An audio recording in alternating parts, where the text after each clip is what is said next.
His Excellency, Ambassador of Afghanistan to Turkey, Distinguished Deputy Director General of Migration Management of Turkey, Deputy Director General of Turkish Red Crescent, representatives of EU delegation to Turkey, British Embassy Ankara, as well as high-level representatives of other public institutions in Turkey. Dear colleagues, dear participants, I would like to greet all of you and welcome you to our online conference that we are organizing in cooperation with Directorate General of Migration Management of Turkey. Dear participants, today we are together to discuss an important topic in Turkey, which is related to prioritization of DGMM on irregular migration and return within 2021 and beyond. We are organizing this conference also to mark the closing of our project, which has focused to support migration management in Turkey, thanks to our cooperation with DGMM. This project has been funded by the United Kingdom and we have implemented last 2 years. And throughout this project, we have supported overall work of DGMM on irregular migration matters, as well as extending their cooperation with country of origins and establishing a national assisted voluntary return mechanism, and also supporting programming of reintegration programs. With this opportunity, we would like to thank once again Director General of Migration Management for their leading role in this project, as well as United Kingdom for their funding. And also special thanks goes to Turkish Red Crescent and TİKA and Turkish MFA for their cooperation and support for implementation of this project. Today in this conference, we will be discussing crucial issues in relation to irregular migration issues as well as return matters, through also making reference to project outputs. But beyond project outputs, we'll be discussing also crucial policy matters that Turkey is aiming to achieve in coming years. Without further extending, I would like to give you some information about our program, and we will be running through different panels. At the beginning, we will have an opening session, and I'm honored to host Ambassador of Afghanistan to Turkey, who will be briefing us about the migration policies of Afghanistan in general, particularly their perspective on extending cooperation with Turkey on migration matters, and also forward-looking thinking on having a sustainable cooperation framework. This intervention will be followed up by Mr. Ramazan Seçilmiş, Deputy Director of DGMM, who will be informing us about overall migration policies of Turkey, focusing on irregular migration and return matters, and also their long-term planning. And we have also pleasure to host our new counterpart, Turkish Red Crescent. They have been doing extensive work on the migration matters in recent years, but today we'll be also listening them on their new role supporting DGMM on national AVR mechanism. Opening panel will be complemented with some technical panels. And in those panels, we will be first discussing situation in country of origins and this potential impact on irregular migration towards Turkey and EU.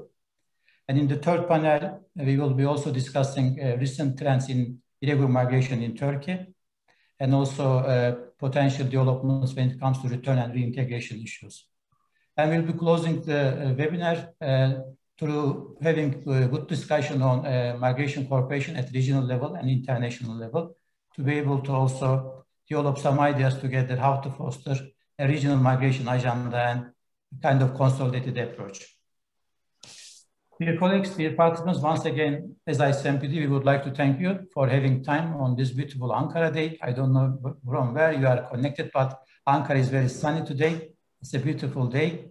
Thanks a lot for having time and joining us. Hopefully it will be also useful and enjoyable day and afternoon for all of us. Now I want to start the first panel, but before, just a reminder, the webinar will be conducted in English and Turkish, so you can follow up through interpretation button and select the language that you prefer. And if you would have interest to contribute discussions through asking questions, you may use the Q&A and also chat button to ask questions to panelists. We will try to also answer them. Now I want to invite His Excellency, Mr. Amir Mohammed Ramin, Ambassador of Afghanistan to Turkey, to address to participants in reference to Afghanistan migration policies and their expectations.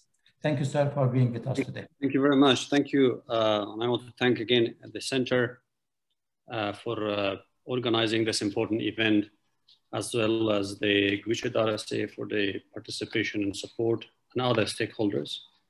And very dear and good friend, Ambassador Botsali, who has just returned back to Afghanistan, and a long-term friend of Afghanistan, who's always had the best intentions of the relations between Afghanistan and Pakistan. Obviously, you know, according to the overall framework that was shared earlier, I'll be speaking about 4 areas. Number one, a very, very quick overview of the Afghanistan's immigration situation right now. Number 2, our priorities. And then number 3, migration cooperation with Turkey. And number 4, collaboration that can be made to strengthen further migration cooperation. On the situation of the immigration in Afghanistan, we all know that Afghanistan has been suffering from 4 decades of conflict. And a very big issue that we in the Afghan government focus on is how to manage this issue in the most appropriate and effective way possible. We have about 6.5 million roughly migrants and refugees outside Afghanistan, majority of them in Pakistan and Iran, about 2.5. We have a major presence here in Turkey, but also this presence is extended to other countries, Europe and the United States. And obviously, when it comes to Turkey, a lot of Afghans prefer Turkey because of the deep historical links and the similarities and the climate and geography and so many other reasons. So Turkey is a preferred destination for them. This year is obviously the flow of irregular migration is ongoing to Turkey for a very long time, but this year is a little bit different in Afghanistan because the type of the migrants that we increasingly see more and more are different. Sorry. And also for a number of reasons. One in particular is the uncertainty that over the withdrawal of the international military forces. Although we in the Afghan government have a very thorough assessment that it would not dramatically change the situation because there's a lot of regional engagement and support, and as well as continued international community support. But that nevertheless has triggered concern amongst the Afghan public. And this is going to increase the flow of irregular migration into Turkey. And the types of people who will be migrating.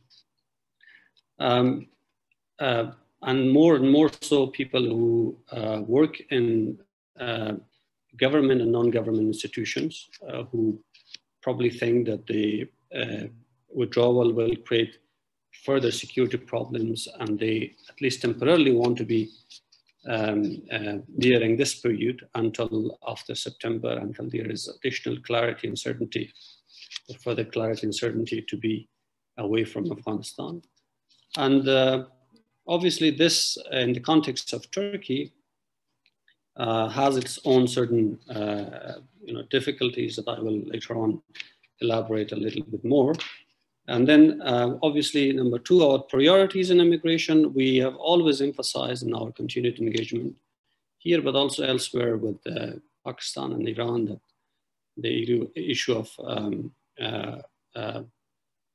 immigration, as much as it is a challenge, it can also be an opportunity, and we can look at how we can use this whole thing to, unfortunate, we are not happy, nobody's happy. We in the Afghan government, the refugees and migrants themselves. Also, there are difficulties in the host countries, whether our neighboring countries, Iran and Pakistan, or whether it is here in Turkey, but how can we make an appropriate use of this whole trend, especially in terms of providing training, providing education, because migration nevertheless also exposes people to new cultures, new ideas. And those could be opportunities for our people to actually learn new things. And when they return back, or when they are in the new communities, they can and will be able to contribute in their own ways. In terms of repatriation, we focus on a number of principles, and we have highlighted times and again that we want a process that is dignified, that is safe, that is gradual, and that's manageable for the Afghan government, and also equally, and most importantly, that is voluntarily. In this, we are absolutely ready, and we have been doing so closely here in Turkey with our brothers here, working closely on the voluntary return, obviously given into account the other principles as well.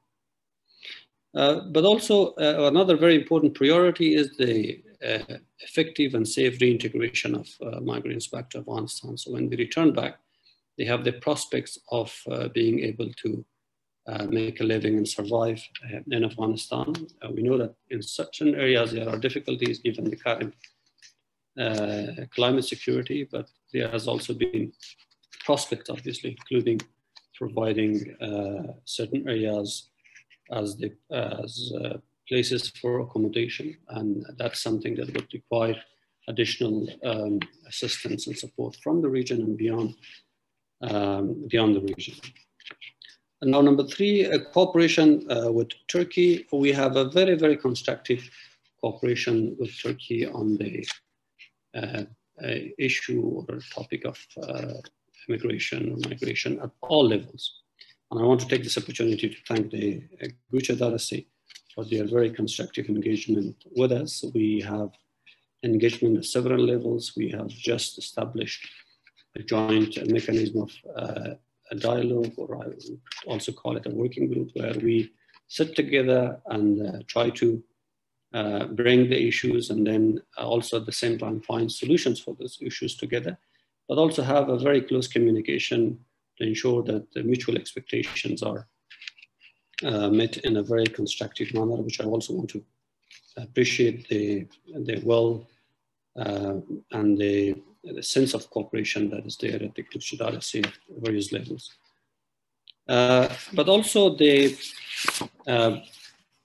other important, obviously, next step for us is going to be the readmission agreement. This has been in our discussions for a very long time, and we hope to be able to finalize and sign the agreement soon. And as part of this agreement, we have a workforce agreement. The whole idea is to see how, not only necessarily in the case of Turkey, but our policy in general is with all the neighboring countries, but also when it comes to Turkey, that if we can have the workforce agreement, we can formalize. We can, first of all, not allow these migrants to be used by the smugglers and traffickers, because they pay money to those smugglers and traffickers. But on the other hand, they will be put through a formal process of actually applying to come to Turkey, and when they work here, they then contribute to the formal economy, either paying for their tickets, to paying taxes, and fulfilling certain financial responsibilities. We think this is going to be a very important development in terms of making the engagement additionally more productive, and also this whole trend of migration. And also, to be honest, when people understand that there's an opportunity for them to apply inside Afghanistan, they wouldn't take the risk of coming all the way through very difficult, in many areas, terrain with all the risks and dangers. And this will certainly affect the number of flow, or the level of flow to Turkey. But earlier on, I said that there's one new category which, this is my assessment and understanding is temporary. People who have worked in the government, people who have worked in the non-government entities, with private companies, civil society, media, so on and so forth. And these people, until there is additional clarity, they would probably be hesitant to return back. And that's why when we probably in certain areas in the we will see less interest in terms of repatriation, especially from the removing centers, because those people come from those particular categories.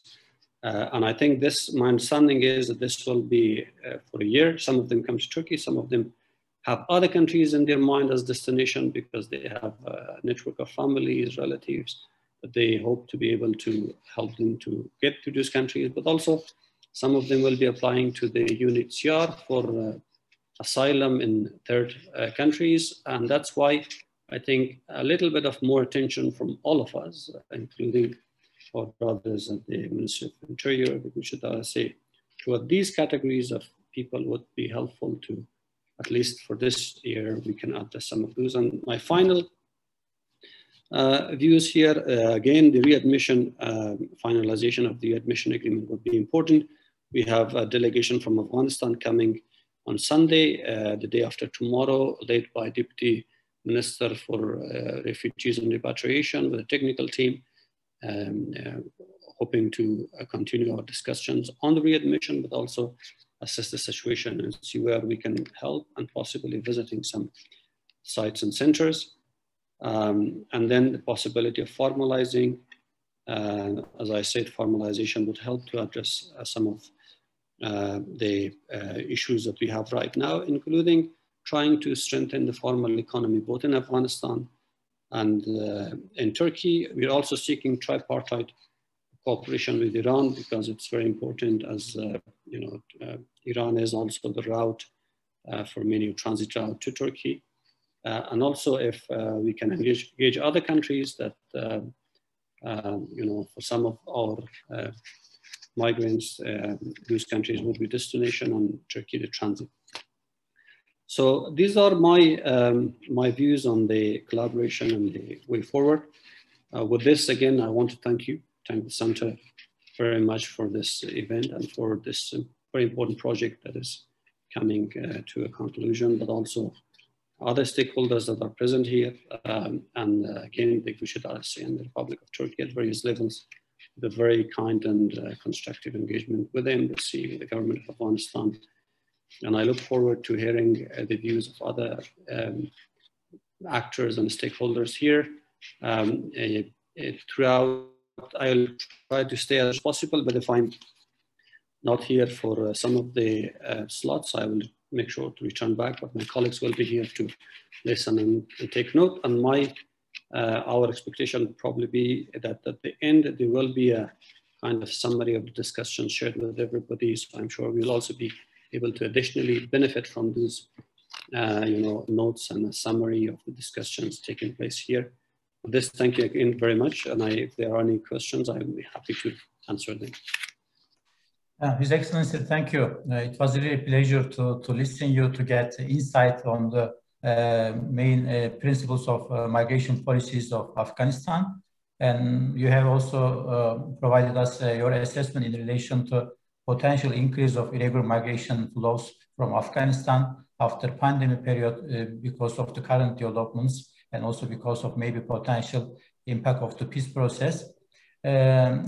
Your highlights in relation to encouraging voluntary returns have been, of course, important, and also which needs to be, of course, complemented with a necessity of having reintegration programs to be implemented in Afghanistan. That has been, of course, an important element that we noted with high interest. Information that you have provided on ongoing cooperation between Turkey and Afghanistan, I think, is one of the crucial assessment of the recent years when it comes to migration management in the region. I think that will be extended thanks to your efforts as well as efforts of Turkish government. The element that you mentioned, the ongoing discussions on workforce agreement, I think this is essential to further promote, because through promoting legal migration pathways, as you have also mentioned, irregular migration could be reduced and there will be less need for return from Turkey. In that regard, also necessity of application of asylum procedures and also, again, in general, legal migration pathways, I think also important elements to be guided, used as a guiding element for the future. Thanks a lot also for the update on readmission agreements. Now I want to continue with Deputy Director Ramazan Seçilmiş to listen the main prioritization of Turkey in relation to irregular migration and return and in general on migration management. Sayın Seçilmiş, hoş geldiniz aramıza. Takdir sizin. Türkçe veya İngilizce devam edebilirsiniz. Ben Türkçe sorayım. Öncelikle Göç İdaresi'nin... Mr. Ramazan Seçilmiş, welcome. Tebriklerimizi... So, first of all, allow me to thank you for all the work that you have been doing. It's been your 8th anniversary. I know that you have done extensive and very meaningful work. So, would you please share with us, or in a nutshell, in 10 minutes, what you have done and what is the prospect for the next years? Thank you. Thank you very much, Mr. Tamer. Thank you, all the panelists, ambassador, representative of the Red Crescent. İngiltere Büyükelçiliği desteğiyle ve ICMPD işbirliğiyle yürütmüş olduğumuz Türkiye'de göç yönetimini güçlendirmek amacıyla ilave politikaların ve tedbirlerin kullanımının desteklenmesi. Strengthening utilization of additional policies and measures for reinforcing migration management in Turkey is done with the support of the ICMPD and also the United Kingdom Embassy and the relevant institutions. You know that Turkey, of course, is in a difficult geographical position. We are welcoming 25 million of foreigners on our soil. We have temporary protection for more than 5 million of Syrians. 5 million of foreigners on our soils, 3.5 of them being Syrians. And we have apprehended 4,000 irregular migrants during the last year. For 2020, we have seen a decline in the number of apprehended irregular migrants, 122,000 approximately.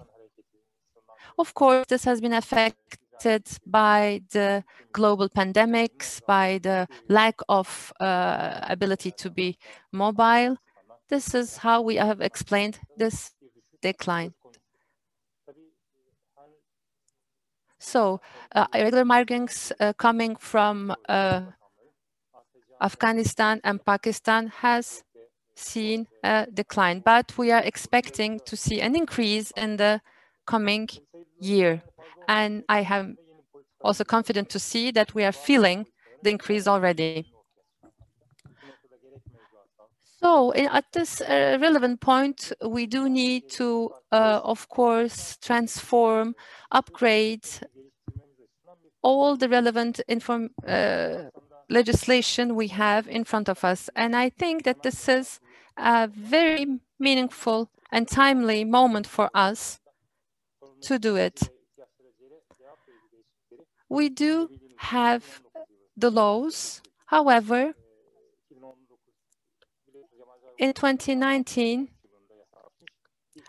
it has been updated, and the first law with, about protection of the international migrants has been adopted in 2013. So we do need an update on the relevant legislative framework we do have and with which we are working. So this is the effort we are having nowadays. Distinguished participants, so this is the important closure meeting of SUPREME project.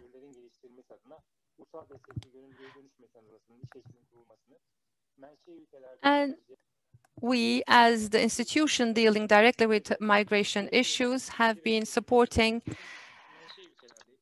the National Assisted Voluntary Return system and also close cooperation with all relevant countries with regards to voluntary return. 2013, we have agreed and signed an agreement with the Turkish Ministry of Foreign Affairs, TİKA Red Crescent, and the Ministry of Interior with regard to the National AVR program, and in order to be able to implement it in an effective and human way.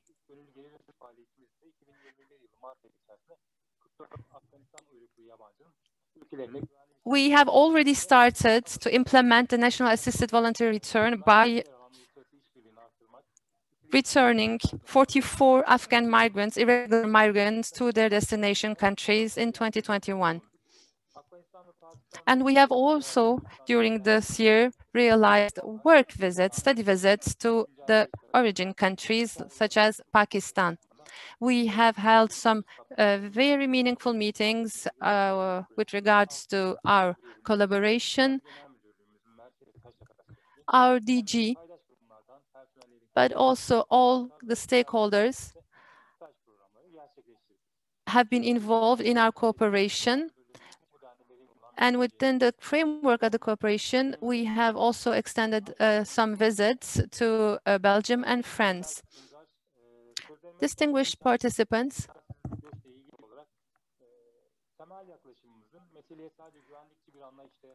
we should not only have a security vision when approaching migration or irregular migration. This issue should not only be tackled as an influx, which we have to stop.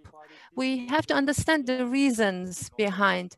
We are a very young and dynamic DG, just as Mr. Tammer has stated in his introduction. Although we have huge numbers we are to deal with, that's the vision we always keep in our mind, and that's how we approach our work. We are trying to develop policies that is respectful of human rights, and we are trying to manage irregular migration in a humanely and orderly way. The interpreter excuses herself. There's a very bad connection.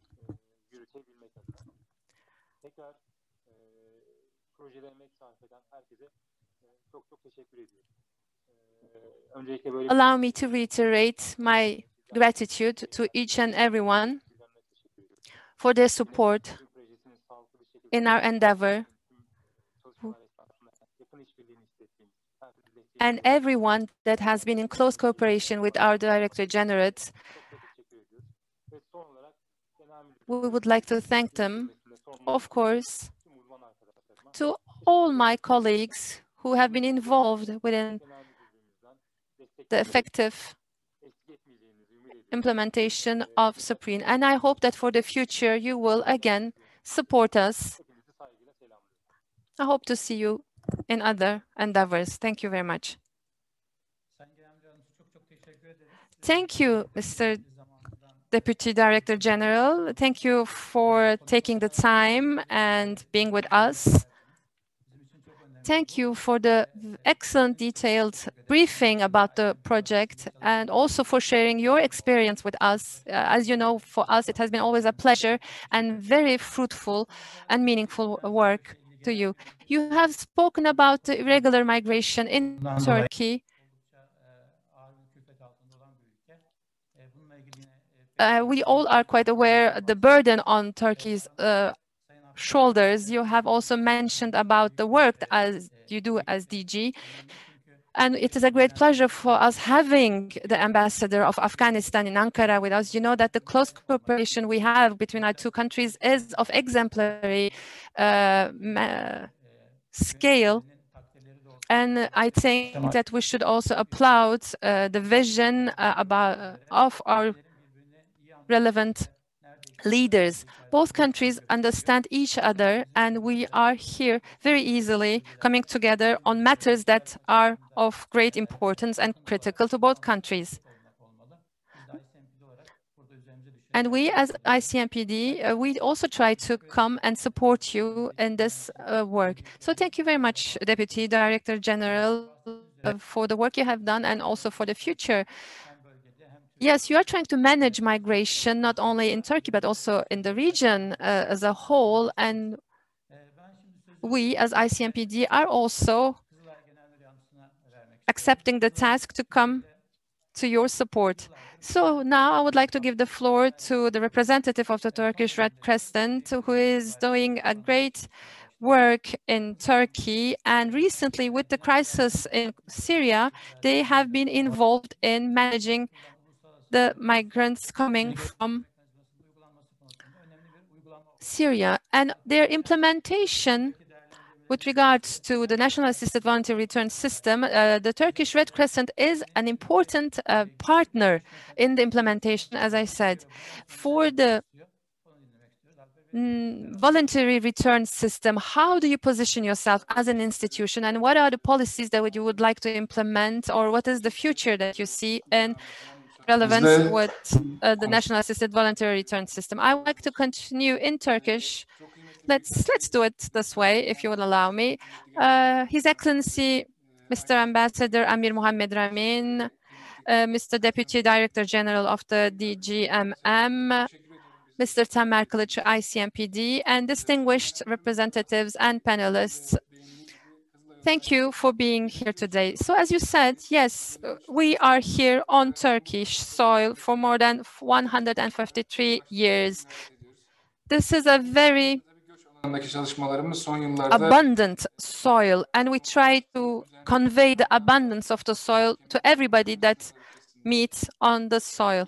And we try to come and help with issues or with people during times of crisis and migration.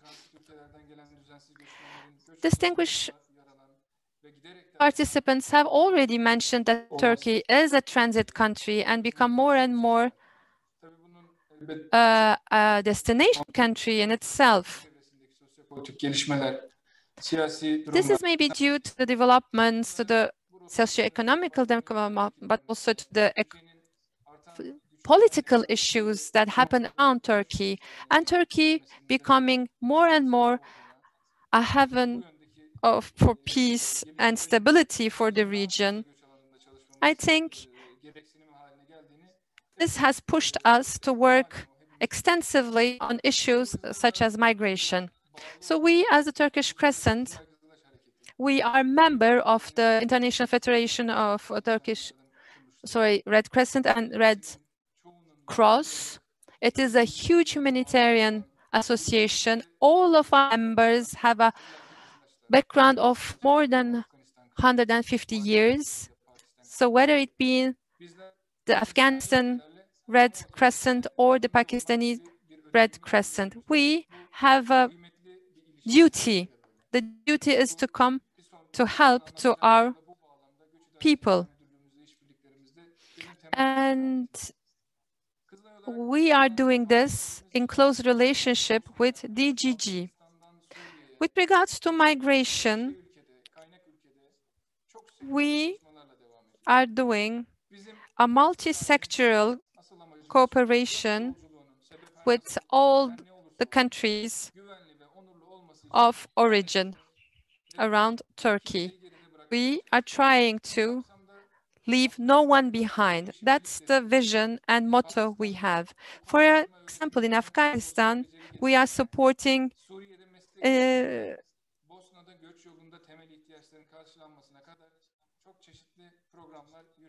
entrepreneurship, we are supporting education. But of course, we do most of our work in Turkey, and without any discrimination, everyone who is in need is our subject. Whether it be basic protection or social and economic support, or whatever you have in mind that comes with assistance, we are here to help everyone. And of course, we do it in close partnership with the national public institutions of Turkey. The close cooperation that we have with the national public institutions, we are providing regular assistance to 2.5 million of migrants that live in Turkey.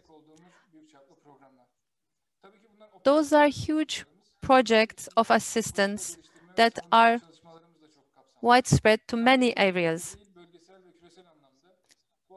Not only in our country, but also in the region. We are also working for developing policies for humanitarian aid.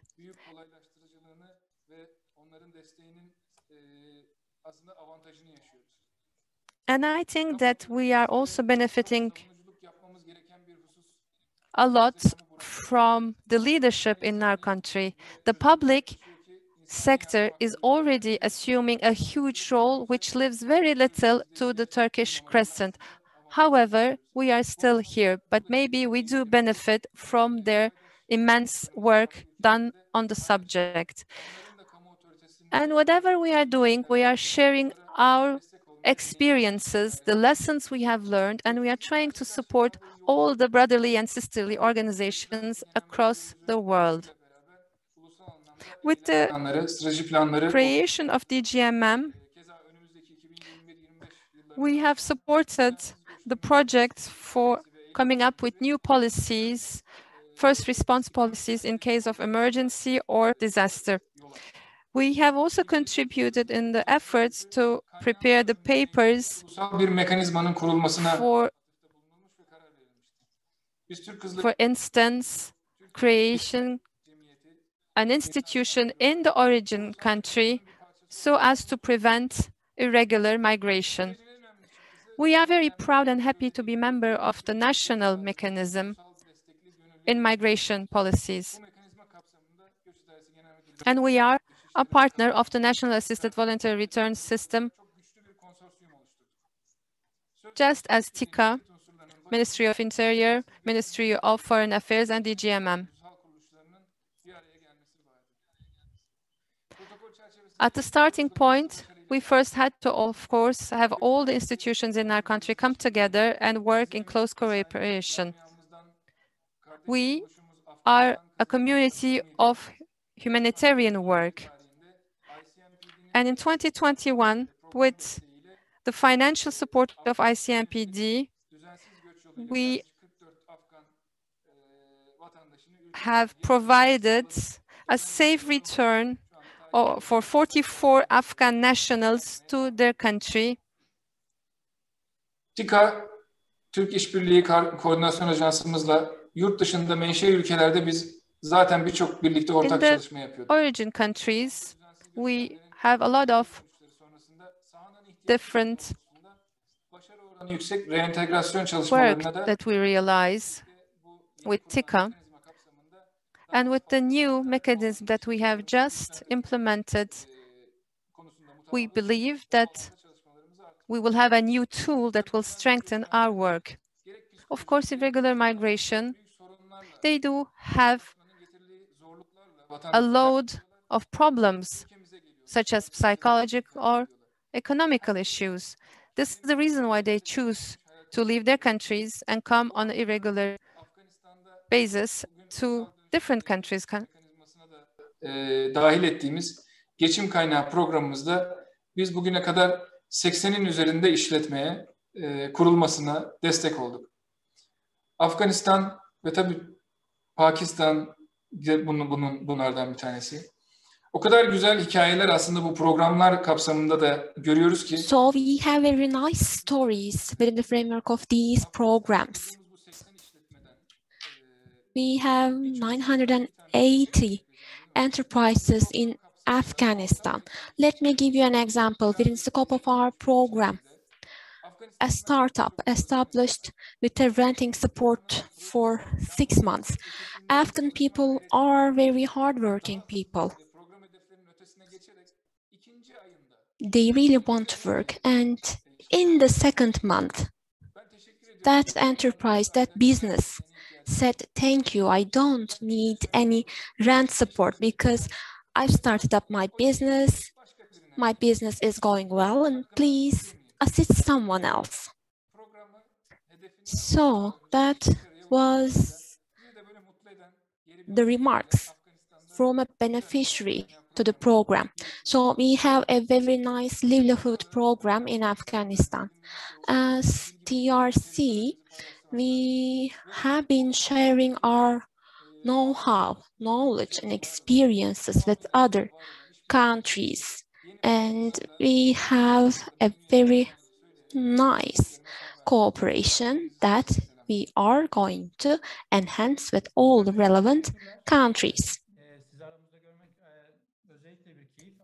Thank you very much, Alper Bey. It was very nice to see you here with us, but it is also nice to see TRC working actively in migration management in Turkey as well. Of course, based on the needs in the field of migration, public institutions, including TRC in Turkey, assume responsibilities. TRC is very active in Turkey and in the region in terms of migration. You have given us very nice examples. What is valuable in Turkey for us is that you took a very active role in the establishment of an AVRR mechanism in Turkey. Your work in Afghanistan is complementary to your work in Turkey, and we hope that you are going to expand the scope of your efforts in this regard, and we hope to enhance our cooperation with you as ICMPD. Yes, I was about to ask you also a question. Please take the floor. Yeah, there is one question for you about... Thank you so much. I want to take this opportunity to thank Dr. Zalai. You are doing a very, very wonderful work. Turkey is in the hearts of every Afghan, including and especially Kazlai, because your support is really meaningful and with very pure intentions. But not only in Afghanistan, we have we're really thankful to your support here inside Turkey. So when we have reached out to you for assistance in special cases, you have been very kind and very generous in extending your support to Afghans who have been in need of support here. So we are very grateful to the work that you do, work of the colleagues who do in Afghanistan and here, but also throughout the world. I had two questions. I will answer them very quickly. There's a question from Madam Zainab. I wrote it, but I just want to say quickly that we don't have any difficult issues to negotiate between us and our brothers here in Turkey on the issue of irregular migration. The readmission was going to be signed, but because of the COVID, it was a very special circumstances, and it was delayed, and we are very sure that it will be signed soon. And once we have all those procedures completed. So with no difficult issues, there are no red lines. We don't have lines between us and our brothers here in Turkey. We have dialogue, understanding, and communication. On the issue of whether migration for work is part of the culture in Afghanistan, it has, unfortunately, because of conflict, migration for work has become a part of the lives of people. We have many workers, not only in the neighboring countries, but we have them in other countries as well, other than Turkey, and the Middle East, people who go there only to work. And with the betterment of the situation, of course, some of it will change, but some of it will continue, because international labor and migration for work and employment is something now normal. And I think when it comes to Turkey, just quickly, that we have two types of repatriation. We have repatriation from the centers, and we have repatriation that we provide directly via our embassy, and it's a very expedited process. We issue a form within a few minutes for any repatriee, and many of them, usually if colleagues who pass through the Jinnah Jadasi or embassy, you will see that in the fall season, you have a very, very long crowd. Sometimes we provide repatriation forms for hundreds of returnees in one day, because this is a season that they have completed their work and they want to return back. So again, I'm emphasizing that if you can formalize this, then these people don't have to take the irregular route to get to Turkey, so they can use the formal channels and routes to travel back and forth between Turkey and Afghanistan. Once again, thank you very much. His Excellency, thank you for taking floor once again and answering those questions as a complementary to your intervention. Now we have reached the end of our opening panel. I would like to thank all my guests in this panel. Thanks to their extensive intervention, we had really good understanding of the overall situation and also their perspectives, and also the plan for the way ahead when it comes to their policies and also actions. As Mr. Seçilmiş mentioned, in Turkey we have currently around 5 million migrants and refugees. The numbers may further increase because of the developments in the region, not only from Central Asia or Middle East, from also North Africa. Turkey may receive more irregular migrants or legal migrants, as well as refugees. Therefore, it's important for Turkey to extend these bilateral dialogues and foster regional cooperation. Thanks to leadership of the ICMPD and also Afghan authorities, the cooperation framework developed between Afghanistan and Turkey is by all means a model to be applied with also other countries. Here, as a summary, what we can underline, it's important that countries understand their prioritization to be able to work in a complementary manner. And these actions should be covering different aspects of migration management. Of course, encouraging voluntary returns, helping also reintegration, but also maybe providing development support to be able to address the root causes. All in all, dialogue is the, I think, key answer between the institutions, but also involving other stakeholders to the system, like Turkish Red Crescent, as well as Alper Bey mentioned, Afghan Kızılay, to be able to involve them and also get benefits through their services is also important to be able to manage the migration in a sustainable manner. So with this, with your permission, I want to close this panel. Once again, special thanks to our panelists.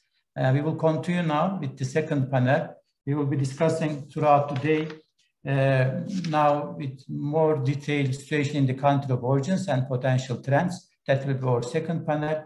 Third panel will focus on the recent trends in Turkey on irregular migration and return and reintegration. And we will come back to cooperation issues at the final panel today. As an answer to a question of Ambassador, we'll be writing a report of the event and we'll be sharing with all of you as a kind reminder to take it as a baseline. Thank you once again. I close this panel and invite my other colleagues to continue. Thank you, Tamer Bey.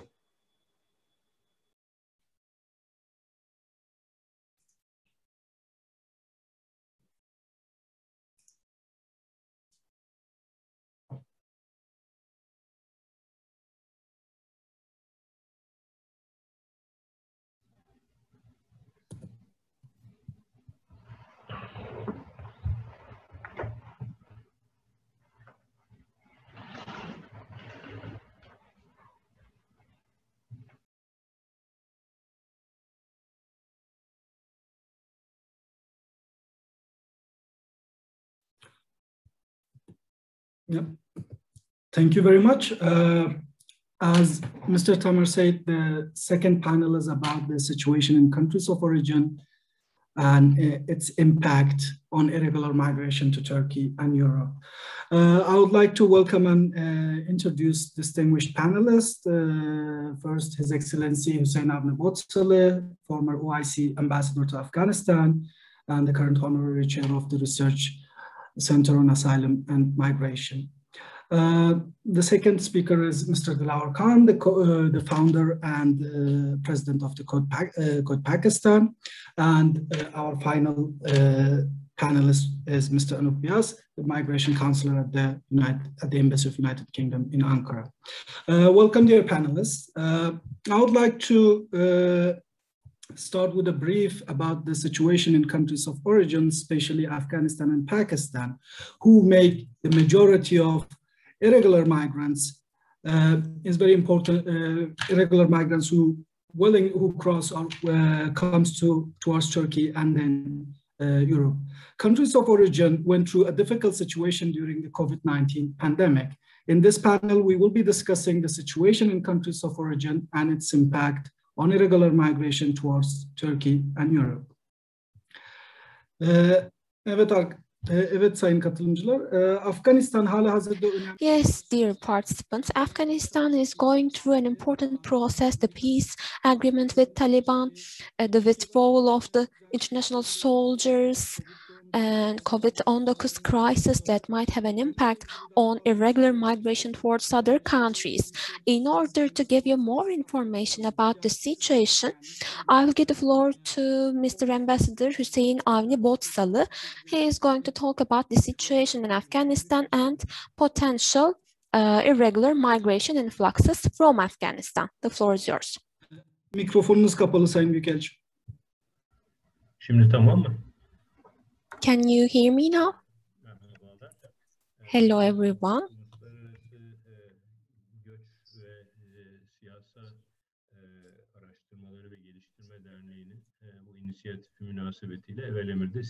Well, I would like to thank ICMPD, first of all, for organizing this event. And then, secondly, I would like to thank His Excellencies, Mr. Ambassador, Mr. Amir Mohammed Ramin, and then representatives from Turkish institutions, DGMM, and Turkish Red Crescent Organization. I'd like to extend my greetings to each and every one of you. I would like to thank Metin Çorabatır and all my colleagues. IGAMDER was founded in 2013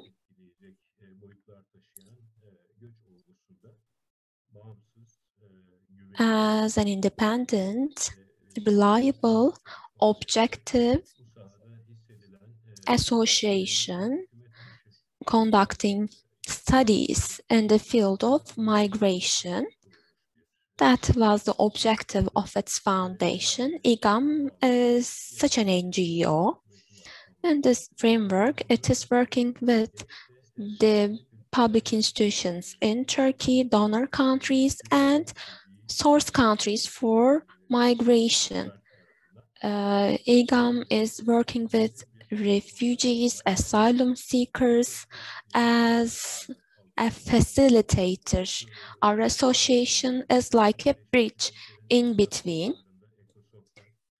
IGAM is active in ECOSOC and UNHCR, and IGAM is also working with immigration authorities of the European Union, as well as source countries and third-party stakeholders. So your recommendations, your requests will pave the way for our future work. Let's focus on the topic. I think this webinar is very to the point and it is being held on time. This year, in September, there were certain statements by the US, which showed that there would be a shift of paradigm in Afghanistan, including a new process for peace in the country and potential instability scenarios. We have to take all these into account when we are talking about Afghanistan. What are the sources of instability in Afghanistan? We know that throughout the history, Afghanistan has been at the heart of Asian continent, imperialist powers had competitions based on Afghanistan. Afghanistan was a buffer zone, a transit country, a source country, and sometimes a destination country for different parties. And in times of crisis and in times of transformation, Afghanistan had to face certain conflicts which did not stem from the country by itself. And the country became a victim of social violence. In the last 40 years, the situation has become a more systematical one. It is a continuous one, man-made disasters. The Soviets entered Afghanistan in late 70s. Communism was breaking down, and then Afghanistan was affected by it because of the conflicting imperial powers. Afghanistan was a target country for them. So far, around 2 million Afghan citizens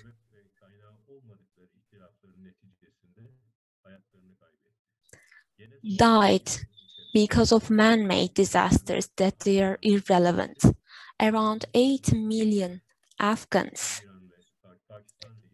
had to migrate to other countries such as Pakistan and Iran in order to save their lives, earn an income. They became refugees in other countries. So this is a tragedy for Afghanistan, which covers the last 40 years. We can divide these periods into 3 periods. The first one is related to the Soviet invasion of Afghanistan. This created a migration wave between 1979 and 1989. And even till mid-1990s, for nearly 30 years, Afghanistan was the country that had the highest number of immigrants.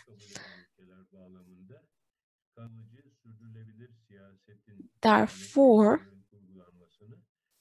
there was a need to have durable and sustainable political mechanisms, and external resources were needed by Afghanistan for the country to survive. In 1992, in Kabul, the communist regime collapsed, and this resulted in a secondary migration influx. After that collapse, armed resistance, Afghan mujahids, started to be active in the capital, Kabul, and they took the control, which resulted in another influx of migration. The old regime, the old ideology, and this entourage were stamped, and those in power was a source of concern for them, and these people, the old regime, people of the old regime started to emigrate from the country, and the armed forces and the police forces, we started to see mujahids, and they became a source of threat for many. The neighbors of Afghanistan and the heirs of the old Soviet Union, the Turkic republics and all the countries linked to Moscow were the countries where Afghans wanted to take refuge. In 1996, the third migration influx happened. The Mujahideen government faced an administrative collapse. Taliban took the power in their hands in Kabul, and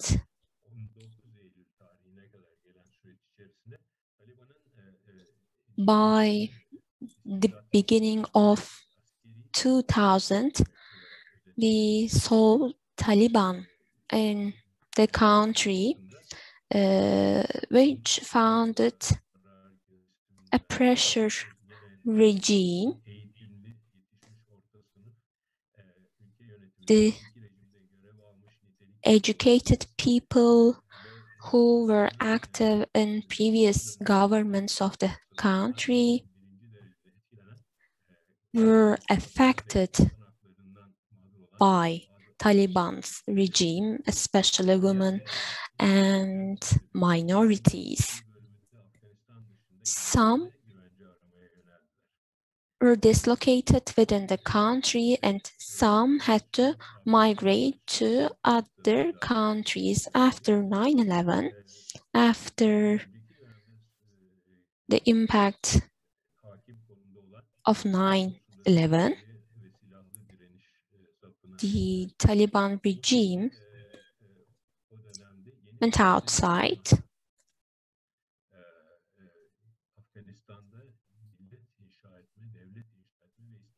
and a new target was relevant for Afghanistan to establish a new state, a new constitution in the country. So these were the efforts seen. The extreme conservatives in the country considered this as a threat to their country, and in the last 2 decades, unfortunately, Afghans started to kill Afghans, and the remnants of the old Cold War started to be felt in the country. Extreme powers and Islamic powers started to conflict with each other. And today, in Afghanistan, those who are killed and those who kill are Afghans. Those who kill and who are killed are both Muslims. So that is the latest situation in the country. The culture of jihad and the culture of fighting for religion, the resistance to ensure that the country can get rid of the non-Muslim elements, resulted in conflicts among Afghans themselves. After the decision by the US, NATO will retrieve its forces this year on September 11, and this will launch a new period, a new shift of paradigm in Afghanistan, probably. If Afghans can own up the peace process, if they can reach a national agreement after September this year, we won't be expecting major changes. Restructuring of Afghanistan will start, and Afghanistan will need economic and humanitarian aid. But as we saw in the last 40 years, Afghans do not speak to each other. Though Taliban is at the table negotiating, we have other political powers outside Taliban and the government, and these powers can be very resistant.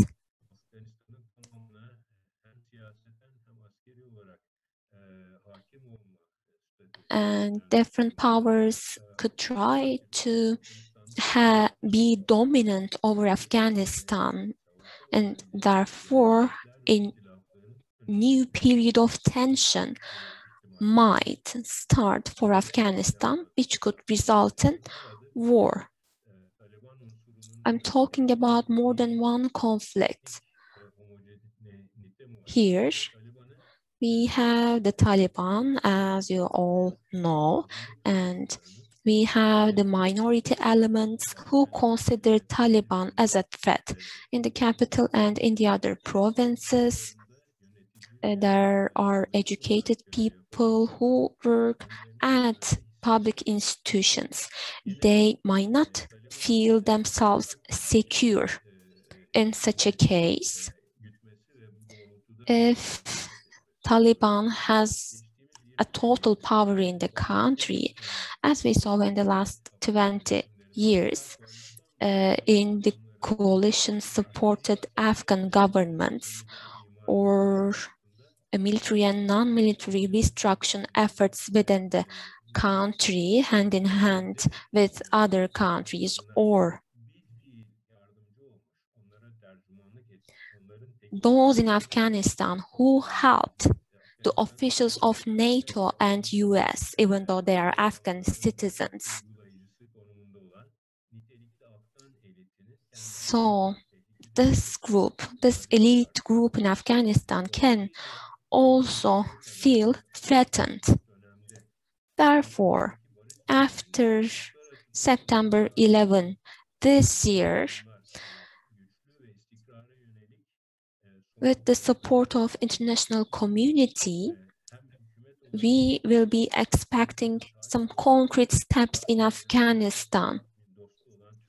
Turkey has been a historical friend of Afghanistan.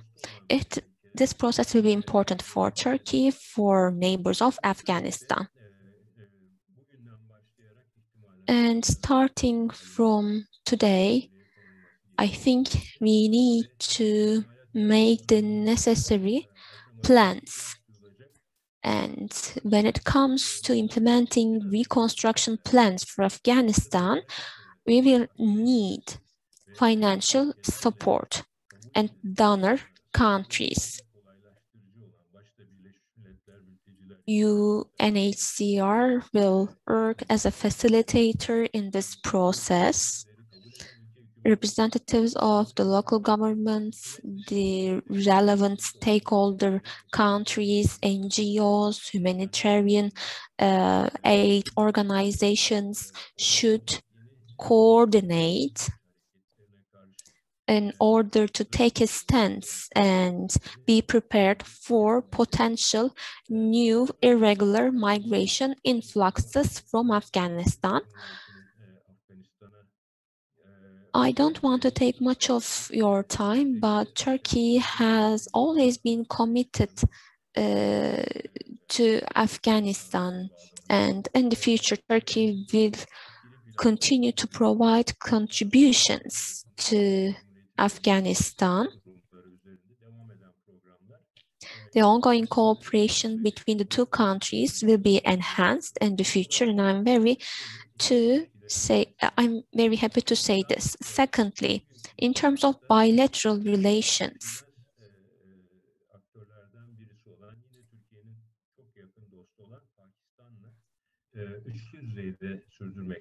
with Afghanistan and Pakistan, Turkey has been taking certain initiatives. In 2011, a tripartite summit was organized between these three countries in order to reach a new agreement. Implications of this summit are still going on.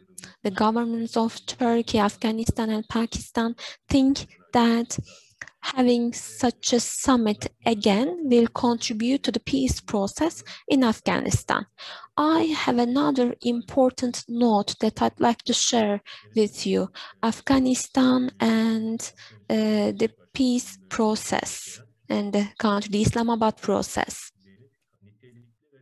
started under the initiative of Turkey. It is a very qualified and comprehensive peace and stability project. Why?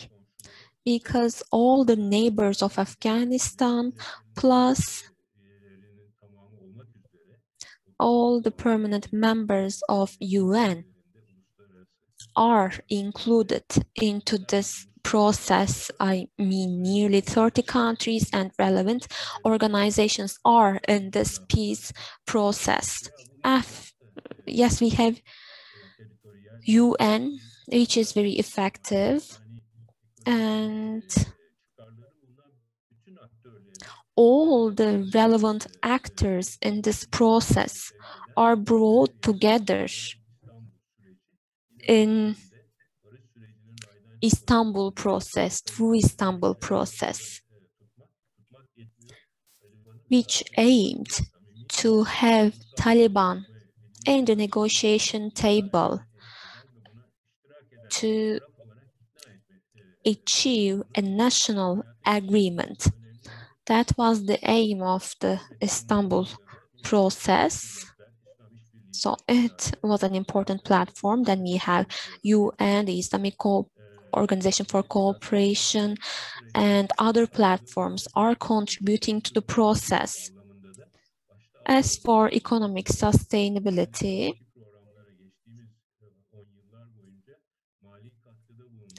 many countries, starting with European Union countries, have contributed to the reconstruction of Afghanistan and will continue to do so. Lastly, the COVID-19 process. For 40 years, there has been a conflict in Afghanistan, and we started to feel the effects of this concept that we call as donor fatigue. So the negative implications of this fatigue were visible. Last year in November, in Geneva, we had a donor conference regarding Afghanistan, and for the next 4 years, around $13 million will be sent to Afghanistan. Therefore, we need to make sure that the peace process goes on. You know that Turkey suggested to have an international conference in Istanbul.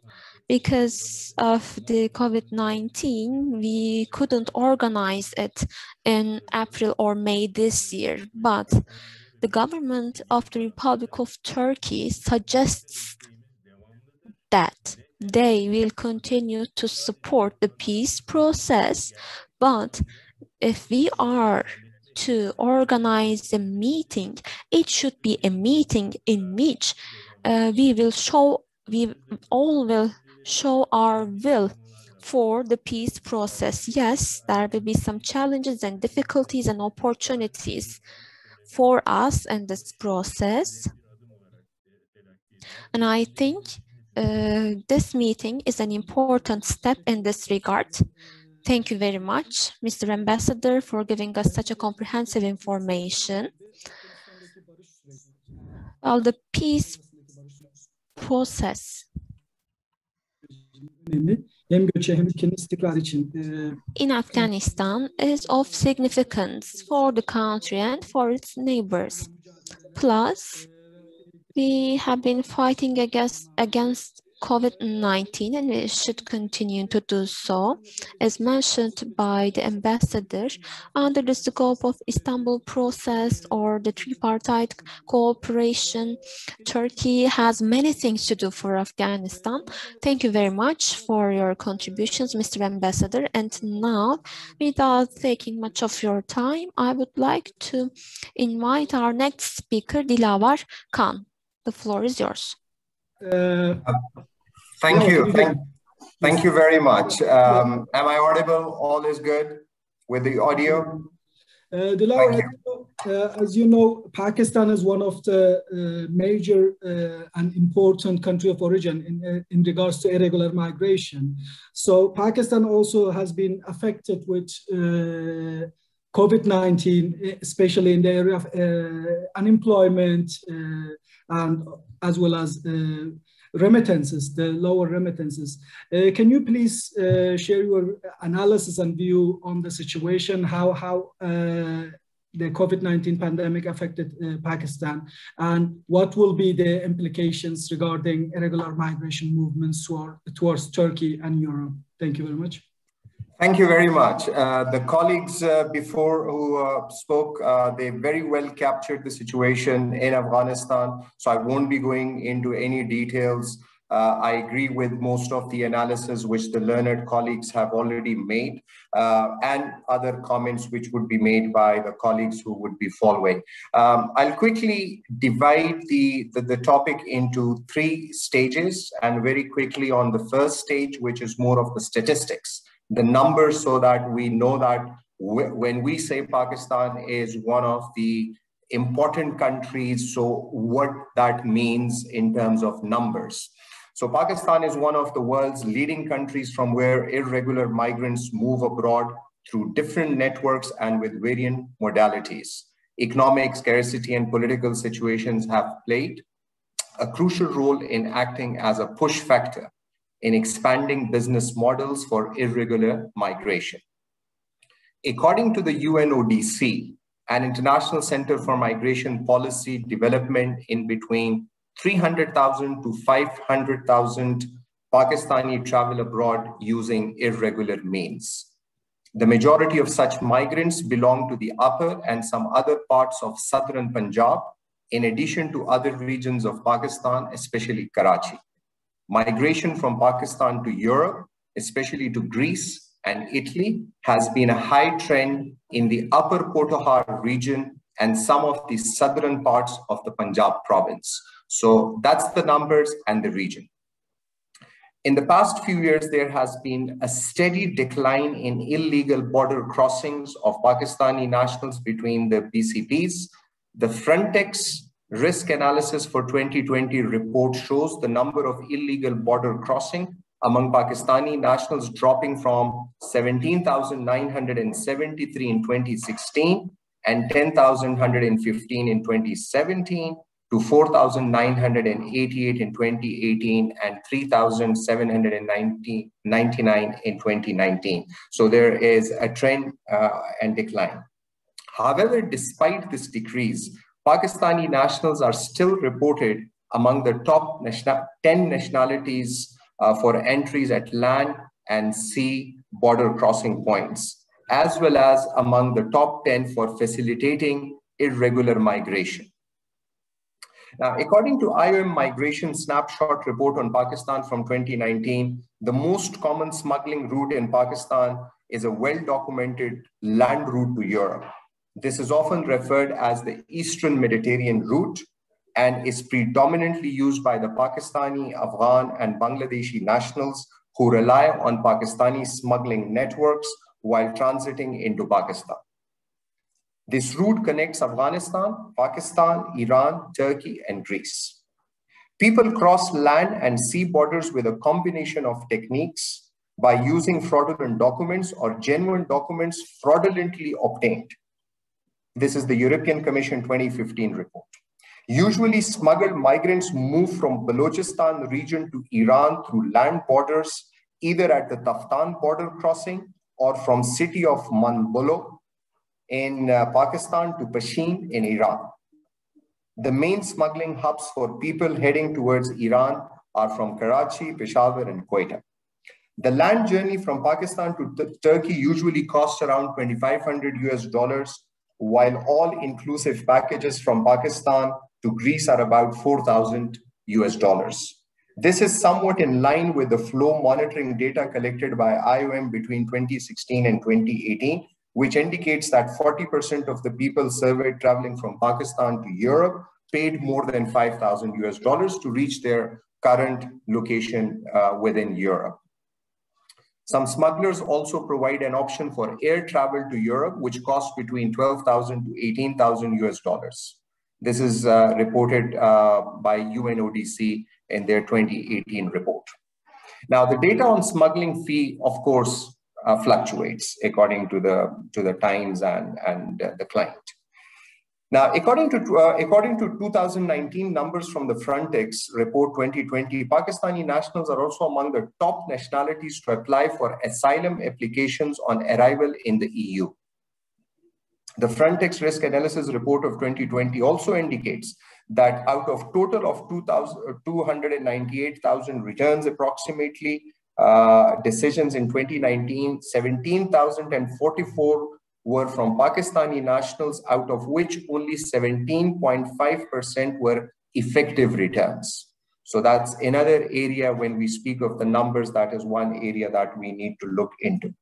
Now, some of the reports from the Pakistani press reported in the October 2020 suggest that illegal migration by Pakistani citizens in search of better livelihood is growing, as reported 7,984 Pakistani migrants aiming to reach European countries were deported after being arrested in different parts of Iran in August and September.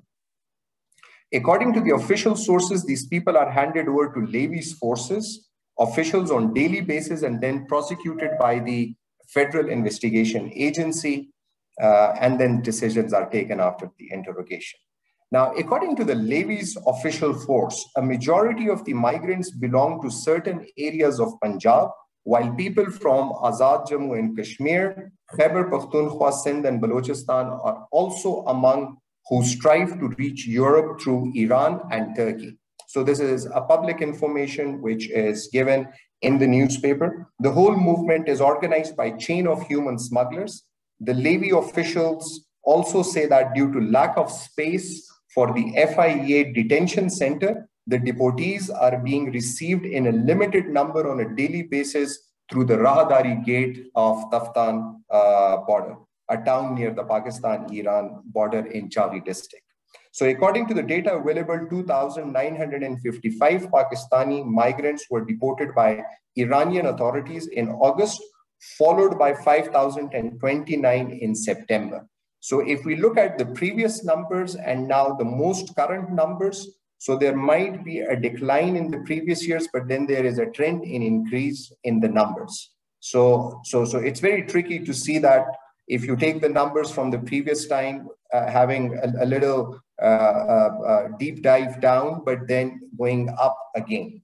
Now, sources believe that human trafficking through this route is at peak, and traffickers are using Chari, Washok, Kharan, Panjgore, and adjoining district to run their businesses. This is reported in October 5, 2020 in a leading Pakistani newspaper, The Dawn. According to more recent news report from April 2021, 185 illegal migrants were deported from Iran through the Rahadari gate at Taftan border in Chari district. 121 of the detained people were from Punjab, 35 from Khyber Pakhtunkhwa, 17 from Sindh, and 12 from Azad Jammu and Kashmir. Initial investigations revealed that these people had crossed the border illegally in an attempt to reach Turkey and Europe for a better livelihood. So there we have a solid reason. So it's not based on any survey. It was the survey conducted from the people who were arrested and brought back, like, what is the reason? So one could take a better livelihood as one of the reasons which instigate the people to look at the other side of the border. The grass is always greener on the other side. While some others were working on Iran on daily wages, a Levy forces official told the reporter as many as 30 people who did not have national identity cards were handed back to Iran, and they would be received once they proved that they are Pakistani nationals. Now, within this survey, if I look as a lawyer, if I look into the details, so one is the source, that why people are going, the reason. The second one are the challenges within the return. So one of the key challenges that I can relate to is the confirmation of the nationality. So when people are returned to Pakistan, and that is where the Afghan nationals and the whole long process of 30, 40 years of living in Pakistan and making fake documents, and then based on fake documents, migrating to different countries, and then they don't have the administrative record within the Pakistan. So it's difficult to confirm the nationality. And that also reminds me of a very recent example from United Kingdom when a chartered flight was en route to Pakistan. That was, however, a colleague would be more well-versed on this, but in my understanding, it was more of the European Union Readmission Agreement and the UK exit from Europe and the legal challenges arising out of that, how much Pakistan is liable in terms of following the legal obligations in terms of accepting the returnees.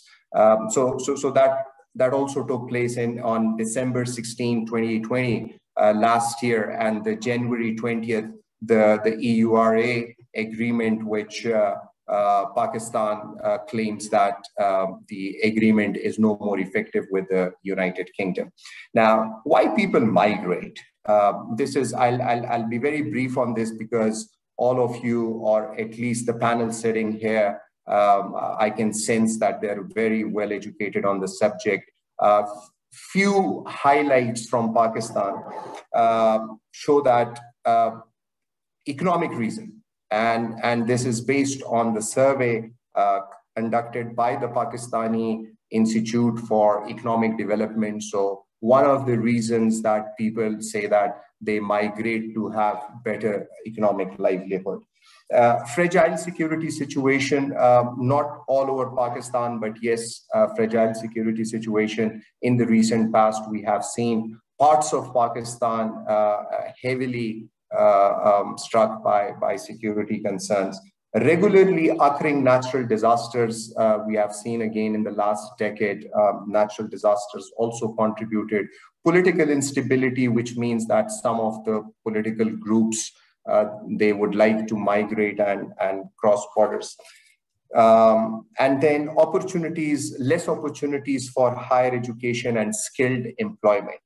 So if we look at it from the Pakistani perspective, if Pakistan focuses on these few key headlines, so Pakistan can contribute in combating irregular migration to different countries.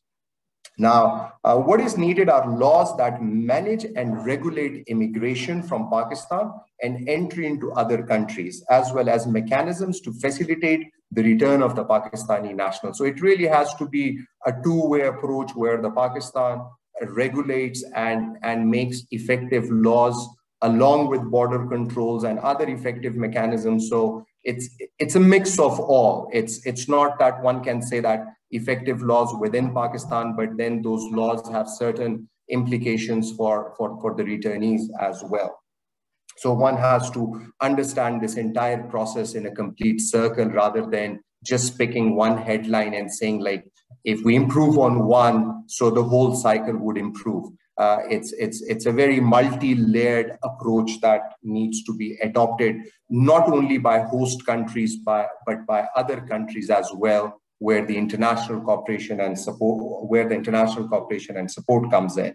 So Pakistan has a labor migration policy that seeks to assist and protect Pakistani nationals seeking employment abroad, mostly in the Gulf region. Now, COVID and irregular migration, which is the main point for my today's discussion. So PIDE estimated that 56% of Pakistani's workforce falls under vulnerable employment. This includes 80% of the people employed in agriculture, 75% in wholesale and retail trade, 50% in hotels and restaurants, 60% in real estate and businesses, and 40% in transport and communication sectors. The World Bank expects the brunt of the COVID precipitated recession to be borne by the informal sector, which accounts for 72% of employment and daily wage workers employed in the formal sector that constitutes 5% of the total workforce. Now, according to PIDE's study, in the event of a complete shutdown, around 18.5 million people, which is 30% of the employed labor force who were part of vulnerable employment, would be laid off. This scenario is now unlikely given the relaxation in the lockdown in Pakistan. However, even with moderate restrictions currently in place as we are speaking, over 12 million people, which is 20% of the employed labor force, are likely to lose their jobs. Within the vulnerable employment, the bulk of the layoffs would comprise daily wage workers and who work on piece rate basis. Formal sector workers are also at risk. According to one report, one of the Pakistani largest hotel chains has already laid off 20% of its workforce. There is a growing sense of insecurity about unemployment in the country. In a survey by IPSOS, it's a market research company, 51% of the surveyed people from both urban and rural areas were concerned about losing their jobs over the next 6 months. So we can predict that there are this percentage of people who are thinking that they would lose the job, so they would be in a planning phase. So nothing has happened to nothing would be a strong word, but less has happened to the smuggling groups. So the groups are intact. So for those groups, this is a great opportunity. So in a disaster, if somebody is looking for opportunity, those would be those groups who would be looking for opportunity, that now there are people who are losing jobs and they would be ready to pay a certain amount. So looking at the business models, somebody would be measuring these numbers from a different perspective. As many as 13,000 Pakistanis working in UAE have lost their jobs due to COVID outbreak. The Foreign Office has reported this. So 13,000 Pakistanis have lost their jobs. As per data available with the Foreign Office, more than 50,000 Pakistani citizens are expected to return in the near future from the Middle East. So this process may have completed. I don't have the figures till date, but this is the number which the Pakistani officials and the governments were planning to arrange their return. So how many have returned? I don't have the figures for you right now, but 50,000 was the number which was given by the Foreign Office. Now, consequences of withdrawal of the US troops from Afghanistan. Now, Hillary Clinton on 3rd May 2021, with interview with Fareed Zikaria, also highlighted this point that with the withdrawal in September 11th, the influx from there. Now, having a little more knowledge and information and interest in international law regarding the specific Afghan refugee issues, there are two challenges. One would be the influx of the new refugees. So that is entirely a different debate. If, God forbid, things go wrong and there is a new wave of Afghan refugees coming, there is a new challenge within those who are living in Pakistan. So because of the strict administrative measures, because the proof of registration cards, they are not renewed, so there is this worry among a significant portion of the Afghan refugees, roughly 1.4 million who are registered with the government of Pakistan. They have a fear that maybe their proof of registration cards are not renewed, so their status within Pakistan would be very risky. So that's one. Second, very recently, a couple of years back, the government of Afghanistan and Pakistan agreed on issuing ACCs, Afghan citizenship cards, to those who are undocumented. So around 0.8 million are those people who now have ACCs. That's a separate debate, but for me as a lawyer, this is a group that would also be thinking that what if more strict administrative measures come and they are asked to return, because under the ACC, the Afghan government is under obligation to provide them passports, so the Pakistan government can implement the flexible visa regime which is already in place. So these are some of the legal challenges With a better border crossing position and more than 50,000 paramilitary on the border. So I can assume that, well, the border management is better than it was in the last years. I'm very, Rafi, mindful of the time. I won't take more than the slot that I have been allotted. So I will cut the long story short.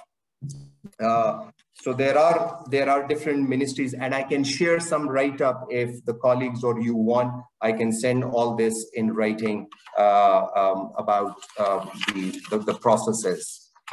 Now, for a lawyer, I should not be making predictions unless and until I have solid evidence. But the trends suggest that because of unemployment and insufficient income could be the primary driver and a push factor when it comes to irregular migration. The slow return process because of nationality confirmation and lack of journal agreements with different countries or organizations could be another factor, which can increase the irregular migration, or the fatigue of the countries who are hosting the irregular migrants. So this would be an administrative come legislative issues. Afghanistan situation, of course, very well captured by the colleagues earlier who discussed. So that is one major factor that needs to be looked into. And lastly, if we know where the irregular migrations are taking place, so there are areas that you can exactly identify, Southern Punjab, Potohar region, which village, and I'm sure that if there are effective dialogue mechanism established between the relevant institutions, which I'm sure there are channels, but if they are made more effective, they would exactly identify that which region is contributing more towards irregular migration. So the government and the international community can focus on those regions where different public announcements could be made, such as the Australian government made some announcements in recent past, discouraging people for irregular migration, but encouraging regular migration. So with this note, I can predict that in coming years or in coming times, could be months, as the COVID situation subsides, the travel restrictions are relaxed, people would be making a move, and that move could be in the directions which are established routes. Instead of designing and going for new routes, the already established routes would be utilized, and the people would like to go and meet the families, connect with their families in Europe, and find a better livelihood. So that would be my very brief take on the topic that was assigned. The topic is big, Rafi, interesting, and we can talk in much more detail, but given the time frame and the nature of the topic, so I thought that these would be some of the useful data, statistics, impressions, legal obligations, challenges that I wanted to share with the learned group. I thank you again for having me, and I look forward to hear my other colleagues on this topic. Thank you. Thank you very much, Mr. Delauer, for sharing the statistics on irregular migration and means of irregular migration. If we look into both countries of origin, as we listened to Afghanistan and Pakistan, economy as an impact of COVID-19 seems one of the main push factors in the future, and also security, mostly in the case of Afghanistan, especially the peace negotiations with the Taliban. And with listening to our both panelists, we see that there's an expectation of irregular migration after the COVID-19 restrictions are loosened. But now, as Delauer also touched a bit, that we know that UK is one of the major countries of destination, and a lot of irregular migrants try to reach to UK. Understand the perspective of a donor country, our donor, and as well as this destination country. I would like to invite Mr. Anup, the migration counselor at the British Embassy in Ankara, to speak about possible movements as an implications of COVID-19 from countries of origin, especially Afghanistan and Pakistan. Mr. Anup, the floor is yours. Thank you. And greetings, Rafi Bey and the ICMPD team. And my greetings to esteemed panel members. Thank you for the excellent presentation so far. I'm looking forward to what's to come. Also, I'd like to say thank you to ICMPD for hosting today's event. And also on behalf of the British Embassy, thank you for the partnership with you, DGMM, and other partners involved in the Supreme project. It's really one of the flagship projects that we've been running. So I will build on the presentations that have already come so far. Today, I will touch on irregular migration flows through the eastern route towards the UK, and outline briefly how we are supporting Turkey with migration management, and outline the UK's policies on the prevention of irregular migration. But let me start with COVID-19 and the challenges that we all face through the global pandemic.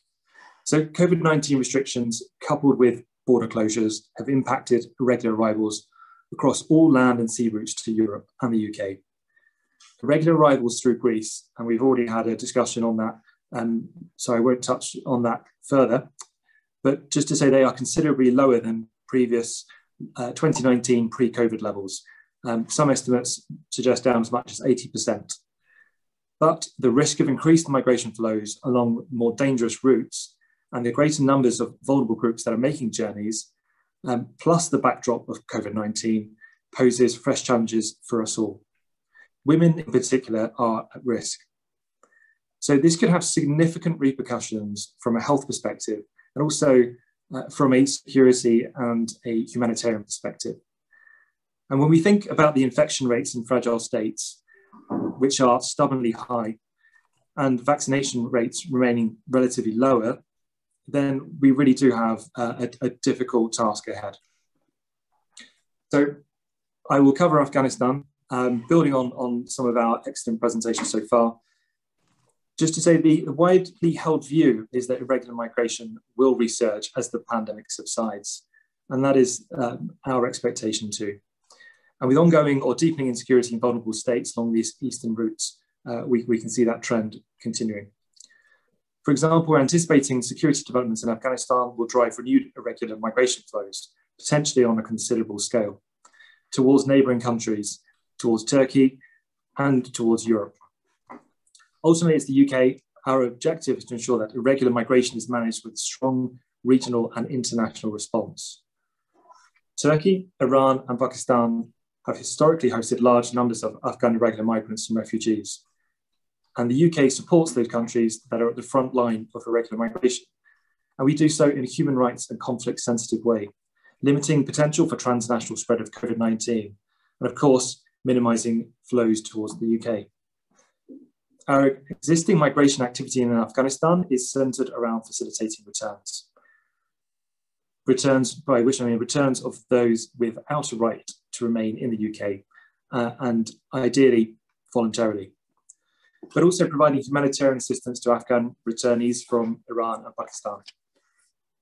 So in Turkey, the global focus of refugee support here has been towards the 3.6 million Syrians under temporary protection, the largest anywhere in the world. And rightly so. We thank Turkey for the extraordinary generosity it continues to show in hosting so many Syrians, a decade on from when the conflict first started. However, we cannot forget that Turkey is also generously home to many other migrant and refugee nationalities. Historically, Afghan migrants and refugees have sought refuge here, and the generosity of Turkey and other neighbouring countries cannot be understated. Turkey is also home to significant Iraqi, Iranian, and Pakistani populations. So a large part of our migration partnership here is focused on achieving a human rights compliant response, whilst also ensuring it is gender and conflict sensitive and maintaining the appropriate safeguards for the welfare of refugees and migrants, but I'll go on to that more later. At the same time, we're also working with Turkey and other partners along the eastern route to achieve a coordinated international response. On Pakistan, like Turkey, Pakistan is a destination and a transit country for irregular migrants. It is also a major source country for the UK, ranked 8th in the UK's top 10 nationalities applying for asylum. With regards to methods of illegal migration from Pakistan, we see relatively low numbers at the UK's land and sea borders. I would say the greatest harm is through the abuse of the UK's visa regime, i.e. individuals enter the UK with relevant documentation in place, although in some cases, perhaps fraudulently obtained, and then subsequently claiming asylum. This accounts for 80% of Pakistani asylum applicants to the UK. One thing that is increasingly of growing concern to the UK is the phenomenon of small boats. So this is the modus operandi that has recently dominated the UK media, and it's the arrival of irregular migrants using small boats to cross the English Channel from France, which at its narrowest is as little as 34 kilometres. We've noticed that in 2020, small boat arrivals increased sharply to around 8,500. So this is almost a 5-fold increase on the year before. And what we've also understand is that the average price of small boat facilitation has fallen considerably to as little as perhaps £2,000 for that journey, making it the cheapest facilitation method for irregular migrants. And this year, we're bracing ourselves for another summer surge as seafaring conditions improve during the fair weather. It's worth saying that Iranians, Iraqis and Afghans were among the top arriving nationalities via small boats into the UK. And I should say that small boats, at their worst, could include vessels that are not fit for the journey. So I talked a fair bit about the problem. So what is the UK doing about it? Well, firstly, on the policy side, we're taking a whole of government approach to tackling irregular migration, joining up our policy and operational teams and departments together under a single strategy that has been set by UK ministers. Here in Turkey, we work closely with the government through a number of strategic dialogues that are focused on building bilateral cooperation on migration and security matters. On the programme side, we are one of Turkey's largest bilateral partners on migration management. We've been involved in efforts to build DGMM and its capabilities since it was first established in 2013. This year, we have a £2.5 million migration management programme that is fully aligned to the government of Turkey's priorities. We're working with DGMM, Ministry of Labour, Turkish Coast Guard, Ministry of National Education, Ministry of Health, and many others as part of that programme. And it's aligned fully to the strategic priorities that have been set under Turkey's National Action Plan and Strategy on Irregular Migration. So some of the examples of the work that we've been doing, some have already been mentioned. For example, the development of the National Assisted Voluntary Returns Programme. And that's something that ICMPD have been very, very closely involved in. And we thank you for that work. But also with the support of DGMM, Turkish Red Crescent, Ministry of Foreign Affairs, and the Turkish Development Agency, TICA. But also through ICMPD, we've been strengthening migration cooperation with countries of origin, Afghanistan and Pakistan. And this relationship has allowed for returns to continue during what has been a very challenging year dominated by the pandemic. And I'm pleased to say that the initiative that we've supported has led to new budding initiatives that have supported enhanced data sharing systems, streamlined processes, and faster information flows between countries, particularly between Turkey and Pakistan. And also we've been supporting DGMM and law enforcement agencies here in the way that they handle and manage migrants so that it's in line with international standards and particularly are able to take care of those that are most vulnerable. This is strengthening capacity to respond to migration flows at sea and ensuring irregular migrants are handled in the most compliant possible way. And within the removal centres, we've noticed this intervention has helped support a reduction in incidents within the centres themselves. The UK is also a major contributor to the €6 billion facility for refugees in Turkey, which, as a part of the EU-Turkey agreement, has seen illegal crossings to Europe drop dramatically from the 2015 peak.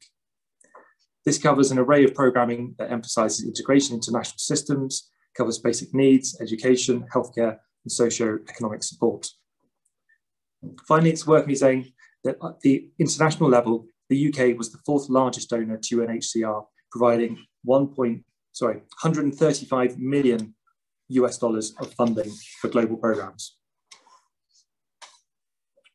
So finally, let me cover the UK policy response to migration. Firstly, on asylum, the UK has a good record of providing protection for people who need it, in accordance with our obligations under the Refugee Convention and the European Convention on Human Rights. Last year, the UK received the 5th highest number of asylum applications across European countries.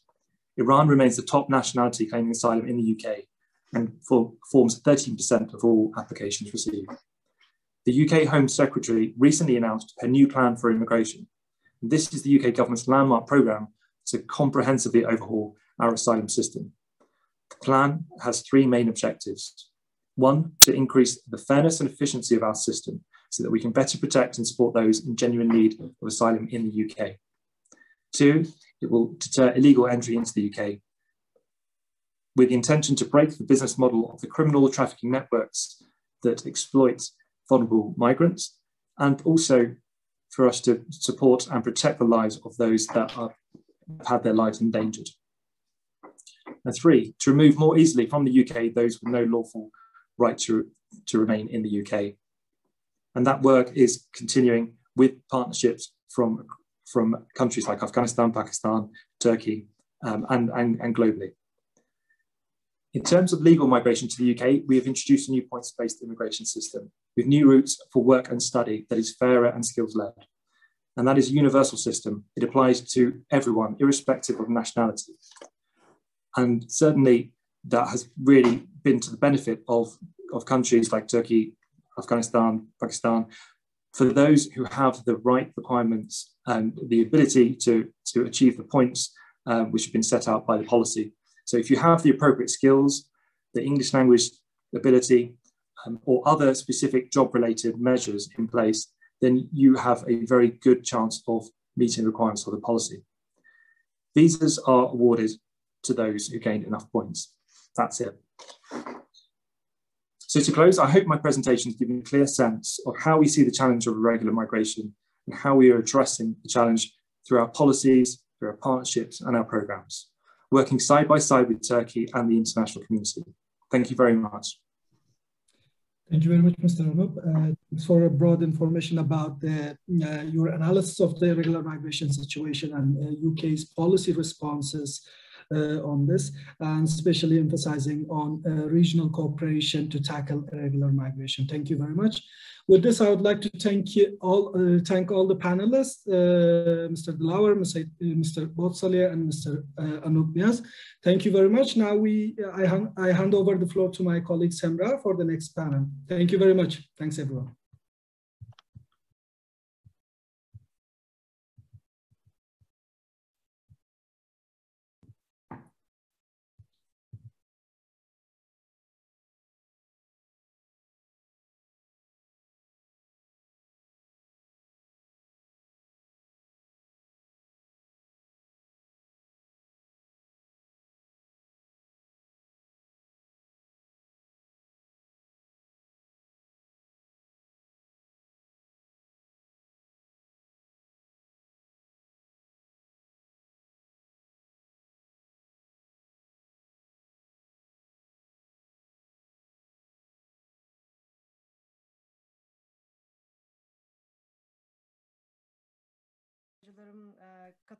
After the break, we are here.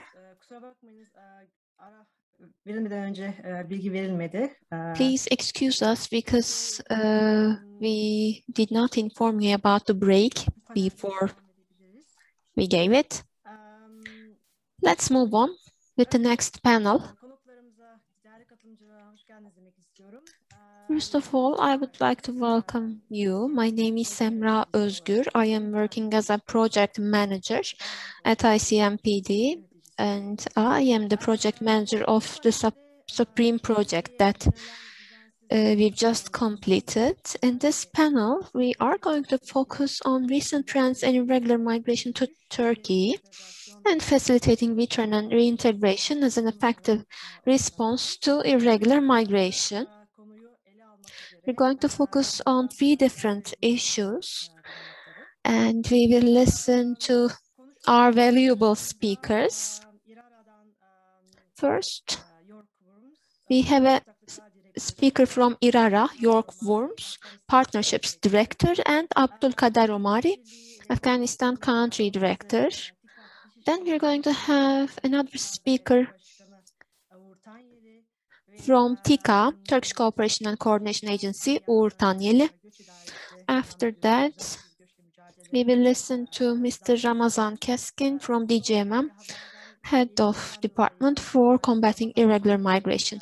Unfortunately, we were supposed to listen to Ramazan Keskin from the department, but he won't be able to participate. Instead of Ramazan Keskin, we are going to listen to Hünkar Bey from DGMM.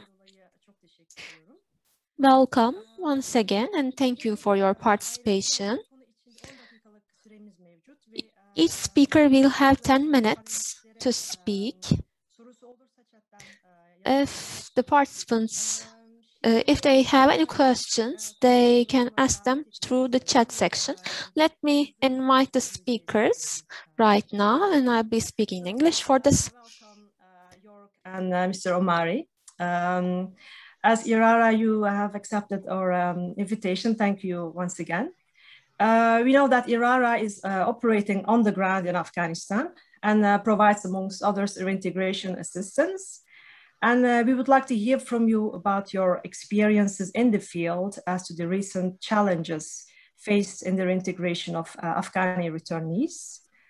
And furthermore, if you consider also, if we look at the current, for example, the EU common steps for EU return system establishment, which will be accomplished through a first strategy on voluntary return or integration. And one of the aims of this strategy would be to make the reintegration of returnees more sustainable. What would be your insights as to attaining the sustainable reintegration of returnees in Afghanistan? We would welcome your insights on this these subjects. So I give the floor to you, York and Mr. Omari. Yeah, thanks a lot. Very briefly from my side, I mean, Samra, you were so kind already to introduce IRARA. We are a small service provider since 2017 active. We have reintegrated so far 5,000 people, and we are one of the major service providers in Afghanistan. If it comes to challenges, I think the biggest challenge returnees are facing is that the process is not well organized very often. You have a lack of coordination, you have insufficient funds, you have a lack of quality. And I think when we want to have sustainable reintegrations, we must really create a seamless process from the beginning, from pre-counseling until the end of the implementation of the reintegration program. And that's what we are trying as IRARA, and that is, I think, the best way to ensure that the return and reintegration is sustainable. I think we have to change the perspective of return. Return should not be seen as failure. Return should be seen as an opportunity to rebuild your life. And I want to congratulate, and then I will hand over to Omari, to ICMPD for this event, because what you are actually doing is a first step, or not the first step, but a right step in the right direction is you don't speak about each other, you speak with each other. And I think that is the starting point for any successful return and reintegration, that all partners involved speak to each other. Thanks a lot. And Omari, please describe the situation in Afghanistan. Thank you very much, York. Thank you very much, the panelists, the moderator, and the members. First of all, I'd like to touch upon the consequences of the irregular migration. As previously in the first and second session, it has been clearly described by the panel member that the Afghanistan irregular migration has the history and background of the more than 4 decades because of the conflict exists in the country.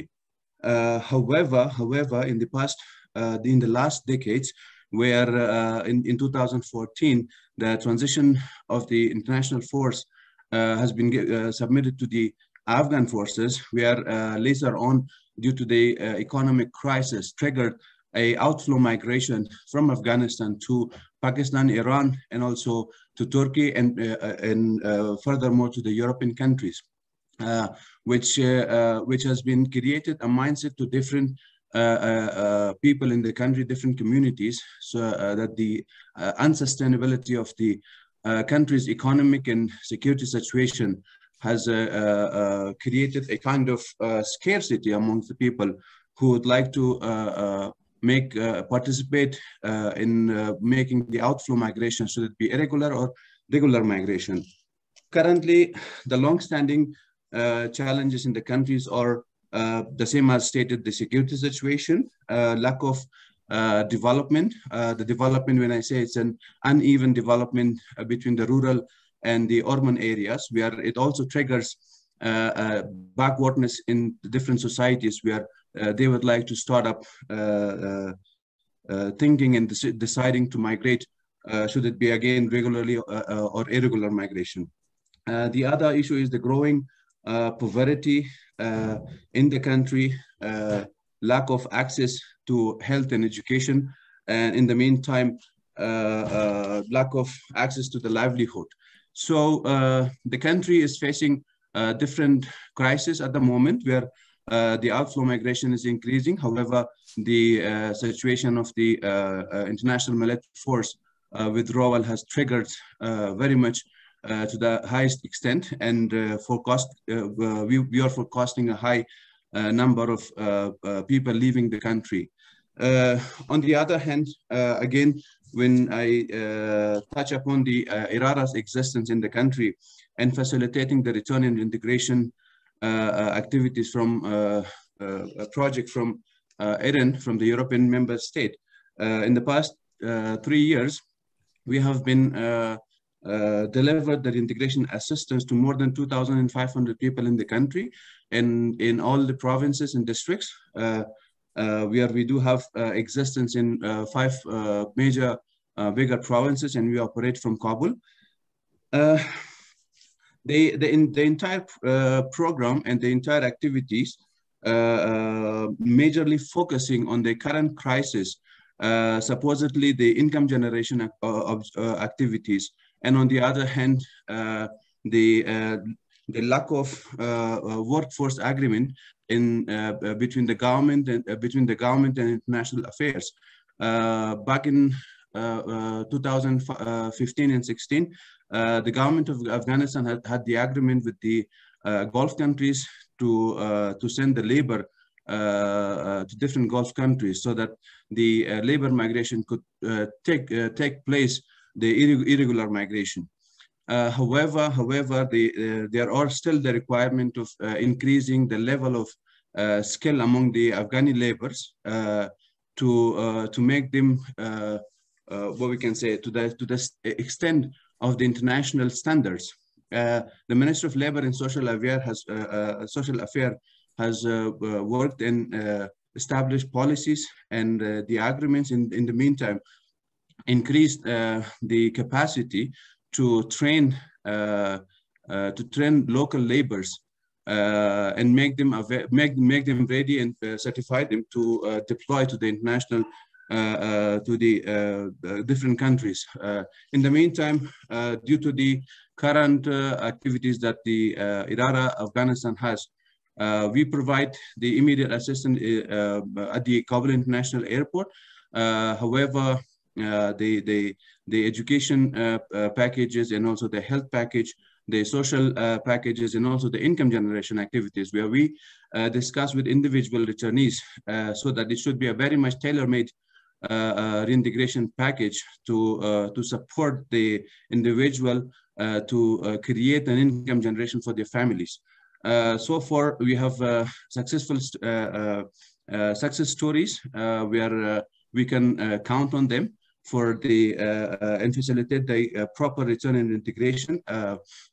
Obviously, understanding the context of Afghanistan. And in the meantime, from my background, where I've worked more than 17 years in the country, facilitating the integration activities, the dedicated team we have in the country, or more discussing and finding a proper way to reintegrate the individuals through the coordination with the local business factories, through the discussing with the government entities in terms of providing proper documentation so that they should have a proper business rather than illegal business in terms of the documentation, obviously. We are also negotiating with factories and to provide the job placement to the returnees, where it triggers the sustainable development, sustainable job for the individual. Understanding this, that the majority of the returnees are illiterate or maybe have some small amount of the skill, not a professional skill. We are conducting and providing the vocational training so that we polish their skill and make them at the standards where the factories will accept them. And we place them in different factories, so later on the factories could enroll them into their we said tashkil. Tashkil means the office, the organization workers. So when we discuss with the companies, they have the fear that the worker may not have this standard skill. So the question again, we completely agree with them, so that we have a 3 to 4 weeks vocational training, professional vocational training. We do have agreement with different skill development, soft skill development organizations, or maybe hard skill development organization who can build their skill, and we facilitate and provide a complete integration package to the returnees. However, the overall concept, if we see the irregular migration, where they have left the rural area or maybe urban areas, where there has been a gap has been created, a gap of business has been created, or a chain has been broken in the communities. However, when a single returnee is, or a group of returnees coming to the community, so the acceptance level of the community is very weak.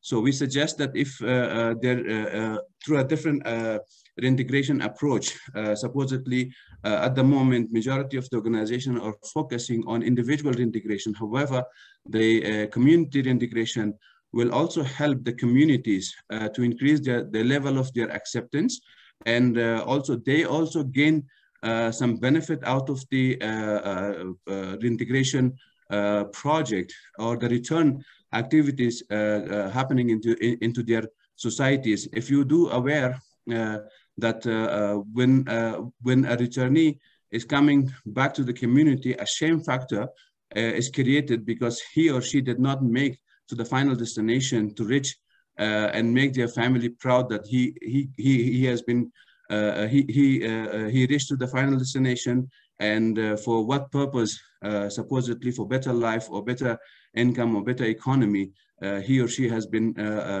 opted to go, and they couldn't make it.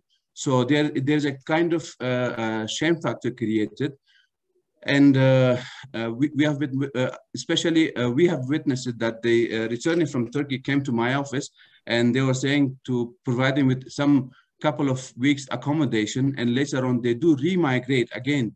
They attempt again because they cannot go to their family to face their communities. So the question is, the level of the awareness of the community should be increased in terms of the irregular and regular migration, and on the same time, an opportunity should be facilitated to the different communities so that they should also gain benefit out of the return. At the moment, especially talking to the Turkish country, to Turkey, and the Afghan who are returning from Turkey, there is only a small scale activity where the immediate assistance can be provided at the airport. to facilitate the in-country onward travel assistance so that the individual could properly return to the final destination. However, there is no extra support or the integration package given to the returnee, which we still calculate this as a challenge for the Afghan returns who are coming to the community. So the initiative that the initiative of the assisted volunteer returnee will trigger and also create an opportunity for the individual who could gain more benefit out of the package to completely reintegrate. And in the meantime, when they arrive at the Kabul International Airport, along with them, the Afghan returnees from Europe also coming together. So there is a kind of differentiation between both the returnees, where a higher package of the reintegration has been given to the European returnees rather than for the Turkish returnees, for Afghan returnees from Turkey. So this could be balanced more or less, where the shame factor will be mitigated, and a proper integration facility could be provided. The IRARA, for the last 3 years when we worked here, we established a proper network with the government, with the Ministry of Refugees and Repatriation, and in the meantime with the 34 Department of Reintegration, Return and Reintegration at the provincial level. We do communicate all the aspects of the return. In the meantime, the Ministry of Labor and Social Affairs to discuss the further possibility how IRARA can contribute to the labor migration workforce agreement, so that the Ministry of Labor could also gain benefit out of the program that we are proposing, and they could also select some of the returnees. Should it be the Afghan returnee from Turkey, or should it be the returnee from European countries, to make them receive benefits from the agreement, from the workforce agreement, that they could be deployed in the Gulf countries, and or maybe other countries whom they would like to work there properly, and kind of increase the level of knowledge among the people to rather choose the legal migration than the irregular migration. I hope I'm not wasting much time. I've used the time of the 10-minute slot. We have thank you very much. And should there be any question regarding the return and integration, the facilitation as we provide, because we do have agreement with the different hospitals, psychosocial, psychiatrist hospital, because we know when the returnees in camps, in different camps, and they return to the country, they may suffer from psychological problem. We do have psychosocial unit in the office. We provide direct counseling session to them, and in the meantime, when the health issue is greater, then we refer them to hospitals to be taken care. However, with the general medical issues, we still do have agreements with different hospitals to admit them for further healthcare activities. So again, thank you very much for giving us the time to present the activities and also analyze the situation of the irregular migration in the country. And should there be any question, we remain at your disposal. Thank you very much. Thank you, Mr. Omari. Thank you, York, for sharing your experiences from the ground in Kabul, Afghanistan. Now I would like to continue with our next speaker. Şimdi ikinci konuşmacımıza devam. And now let's move on with the second speaker. We have a representative from TICA, Turkish Cooperation and Coordination Office, from he is the head of Foreign Affairs and Partnerships Department at TICA. Thank you very much for your participation, Uğur Bey. TICA is responsible for development cooperation in third countries. And we know that TICA is implementing many projects with such countries. So, Uğur Bey, in general, regarding third countries such as Afghanistan and Pakistan, What are your activities? What kind of activities do you have in such countries? And plus, TICA is a part of Turkey's national assisted voluntary return system or mechanism. In the future, what could TICA do for reintegration? Thank you very much. Thank you very much, Semra Hanım. Dear participants, as well as I am informed, all the Turkish participants have spoken Turkish, so I will do my speech Turkish, if you kindly allow me. Tekrar herkese merhabalar diliyorum. Hello everyone. I would like to thank ICMPD for organizing such an event. As we all know, migration is a hot topic on the agenda in both Turkey and in the world. And unfortunately, in our region, in Aegean and the Mediterranean region, we have been witnessing humanitarian dramas related to migration, which are distressing for us.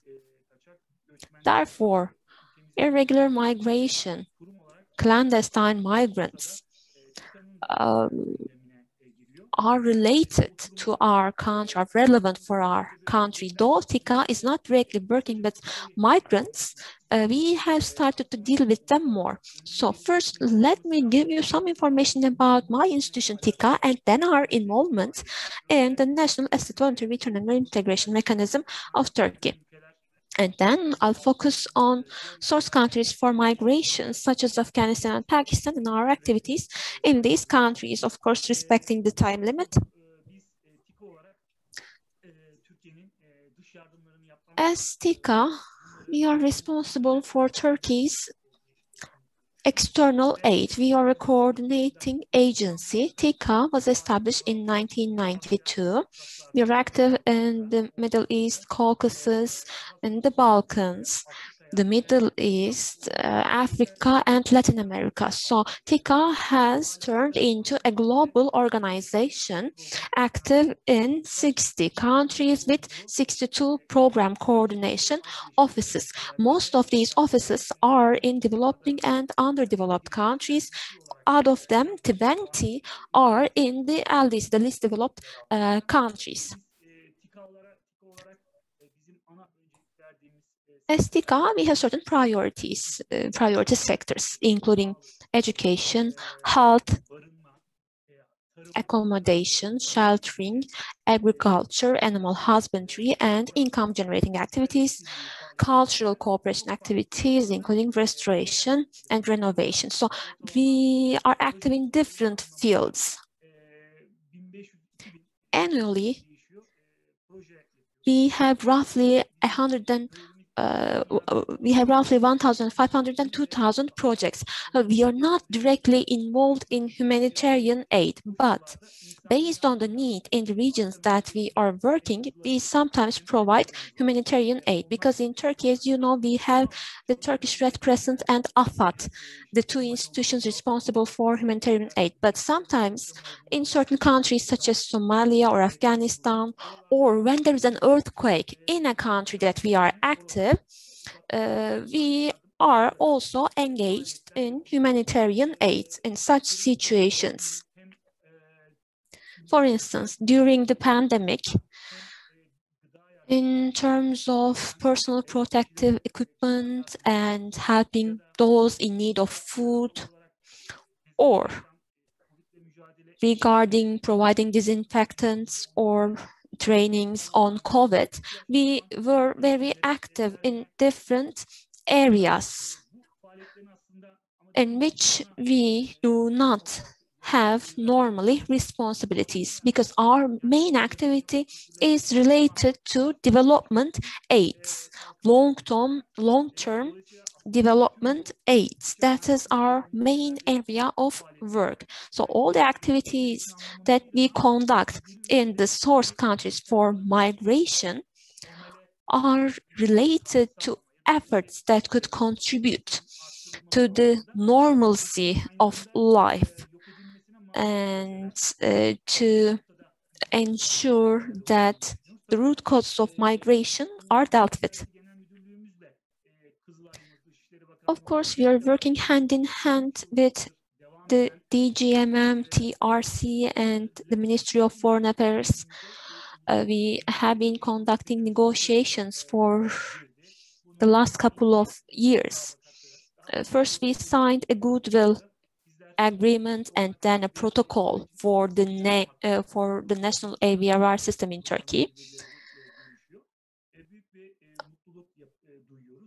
And we are very glad with this process. After we signed the relevant protocol, unfortunately, we have not started implementation part of the protocol, but we will support the projects within the scope of the protocol as soon as we can.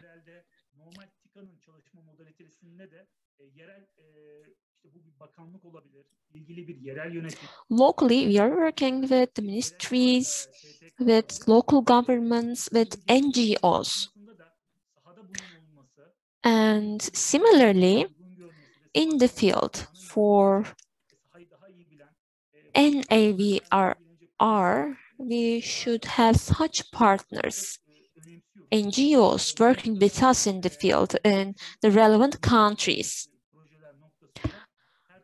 Regarding projects related to development, we are going to assume our part. For instance, in a region, in a country, if we are to conduct activities, or if we are to provide accommodation, or if we are to establish a greenhouse facility or provide feed and sapling support for agriculture, or providing animal husbandry support, or similarly providing agricultural support such as establishing a fruit juice production facility if you have orchards in the relevant region or in the country. Because when it comes to development, you have to make sure that you create a cycle of income. You should ensure that people are employed in a sustainable manner. For this, you might offer vocational trainings or equipment. As TICA, we are not directly working with individuals. We are not providing direct support to them. But we attach high importance to cooperation with local NGOs, local governments, and relevant institutions. You asked me a question about Afghanistan and Pakistan at the beginning. Afghanistan is the country Turkey helps most in terms of external aid. We have 3 offices in Afghanistan, in Kabul, Mazar-i-Sharif, and Herat. And since 2004,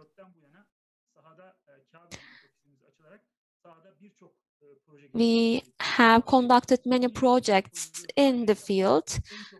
We implemented more than 1,000 projects, including the topics of education, health, improving the administrative infrastructure. If I am to give you a general figure, I could say that in Afghanistan, we built 105 schools in Afghanistan, and at the end of this year, we will provide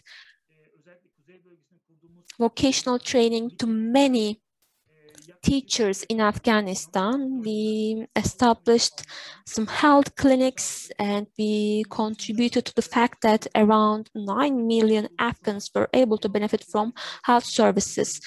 We established cold storages, many facilities, humanitarian aid was provided through our cooperation. $1.2 billion was sent to Afghanistan as an aid since 2004.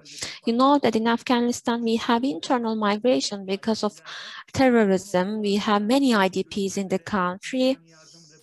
Considering them, we're providing humanitarian aid and sheltering facilities. We improved some social facilities for them to ensure that they sustain their lives. We provided vocational trainings to them, to IDPs in Afghanistan. TICA is active in Pakistan since 2010. We implemented many projects in this country as well. We established hospitals, for instance, in the city of Muzaffarabad, in Lahore. We built a textile vocational training center. So it is a nice workshop which will serve people there so that they could gain new skills and they could have jobs. In Pakistan, there are also IDPs that stem from terrorism. In order to facilitate their life, we conducted many agriculture, health training projects. As you know, when we had the Myanmar crisis, we implemented many projects for migrants in Kenya. And one of the camps for refugees from Somalia, we worked to improve the conditions there in the refugee camp, in Dagdab camp. We helped Palestinian refugees in Jordan and many others. So we had many activities, many activities, and we hope that we will turn our assistance into more systematical ones under the scope of the national AVRR project for Turkey. Thank you very much for giving me this opportunity to share information with you. You have always been with us in regards to trainings for TICA experts. And I also would like to thank you for your contribution so far. I'd like to thank ICMPD. Thank you. I'd like to extend my greetings to each and every one of you. Thank you, Mr. Uğur Bey, and for your contribution. Yes, we spoke about the national system, and I think that you are going to complement the system as TICA. You are speaking about the individual assistance locally, which will be given by the Turkish Red Crescent. And I think you are going to complement the local endeavors we have to develop the country of origin. Thank you. We have come to an end with the SUPREME project, and hopefully we will have capacity building trainings and so forth. And I do hope that we will be able to see you in the future projects as well.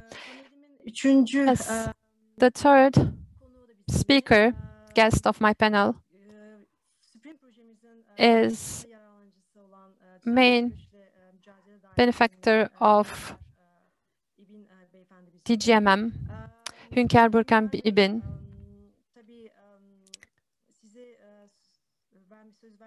I am going to give you the floor, and I'm going to ask you the following. What are the latest trends we see in Turkey with regards to the influx of irregular migration in Turkey? Can you inform us about the recent trends and about effective migration management? What are the means of intervention you possess? Thank you. Thank you, Semra Hanım. Thank you. Unfortunately, Ramazan Keskin was unable to attend today. He had a last-minute change in his schedule, so he would like me to extend his regards to all the panelists. And I am here so that I can relay what my head of department had in mind. So first of all, we're very pleased to be here at the closing event of SUPREME. And this is a project which means to strengthen utilization of additional policies and measures for reinforcing migration management of Turkey in collaboration with ICMPD and the British Embassy. So, I would like to give a broader vision about the situation of migration in the world. 161 million among the migrants are women and children.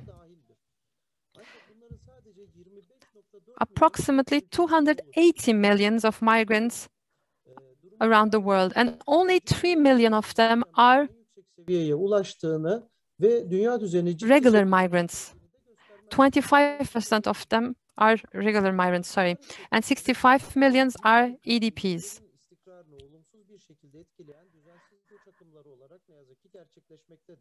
And of course, the trend we see is that the irregular migration is affecting the country of destinations as well. It's a big challenge on them. The widespread of use of social media, of telecommunication, has not only increased the movement of irregular migration, but it has also changed the demography of countries and cities. It has also become a threat to the security of the countries because it is widespreadly used by terrorists and different illegal organizations. However, this is going to be a continuous trend for the future. Turkey has been economically developing, and Turkey hence has become a destination country itself. When we look at the country, Turkey, we see 5 million foreigners living on our soil. 3.6 million of the foreigners being here are Syrians under temporary protection. 1 million are legally residing in Turkey, and 300,000 have applied to international organizations as asylum seekers. However, we had, until 2015, a 50,000 people migration influx. But the trend has changed and increased in 2018. A 69% increase, to be more specific.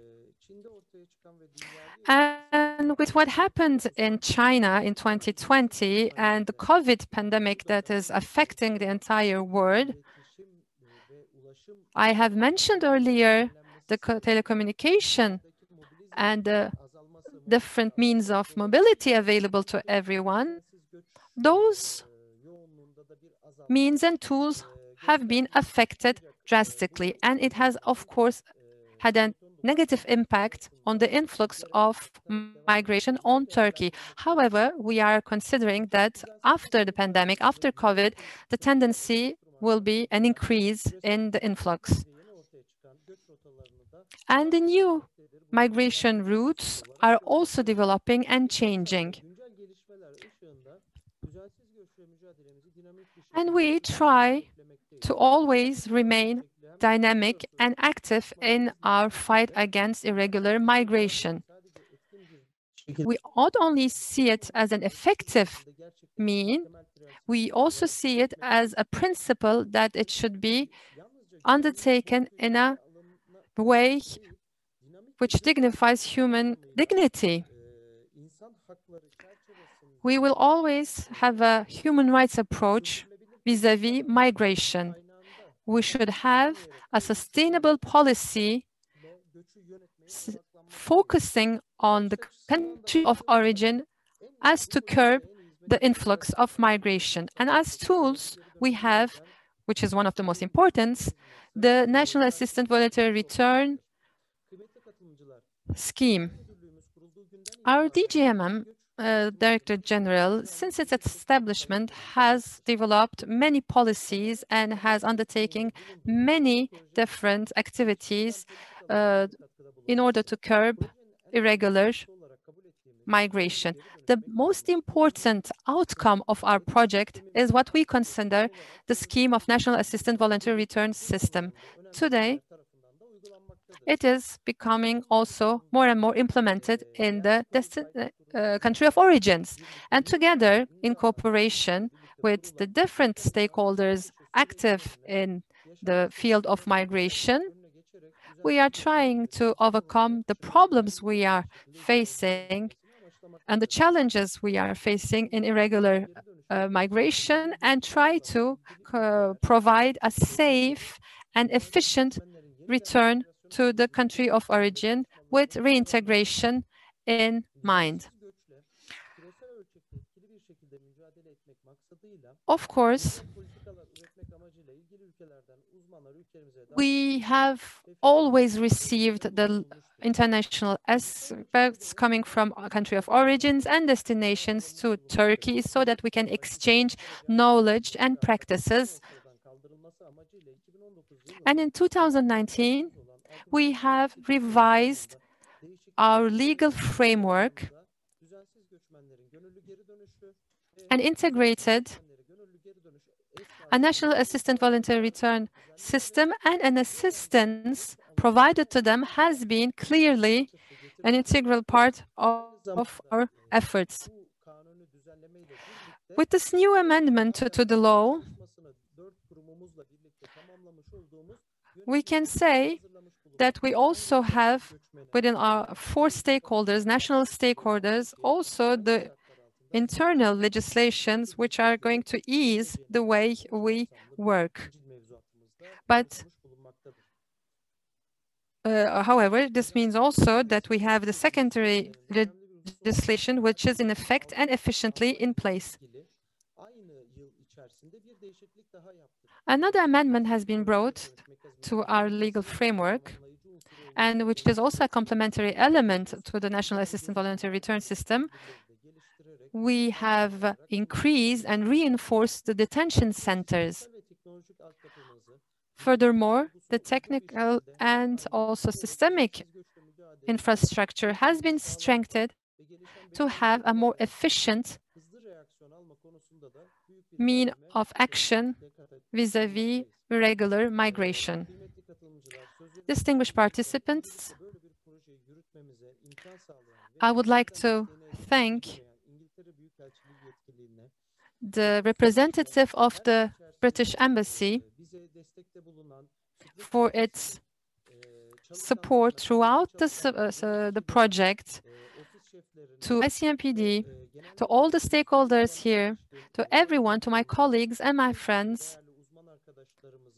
A huge thank you to the directors, to the head of departments, as I said, to everyone who have so far supported us in our endeavor. And I do hope that for the future, you will continue with such valuable support for our future work. Thank you very much.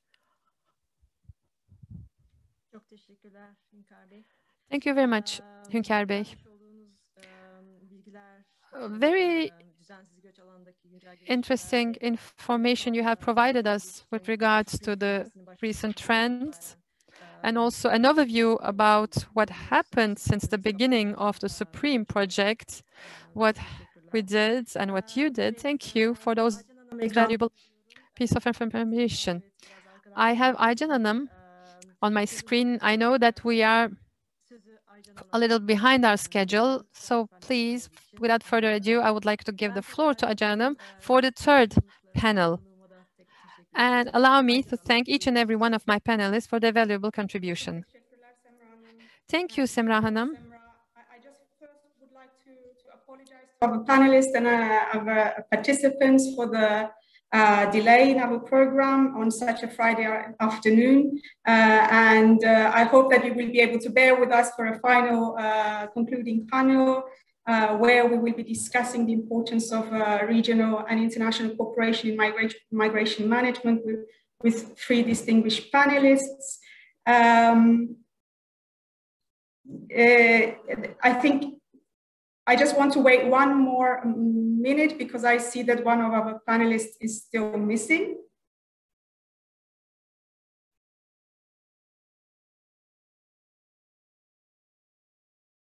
Yes, okay. Now we have the full panel, so I can proceed. Well, thanks a lot again for bearing with us during such a long afternoon session.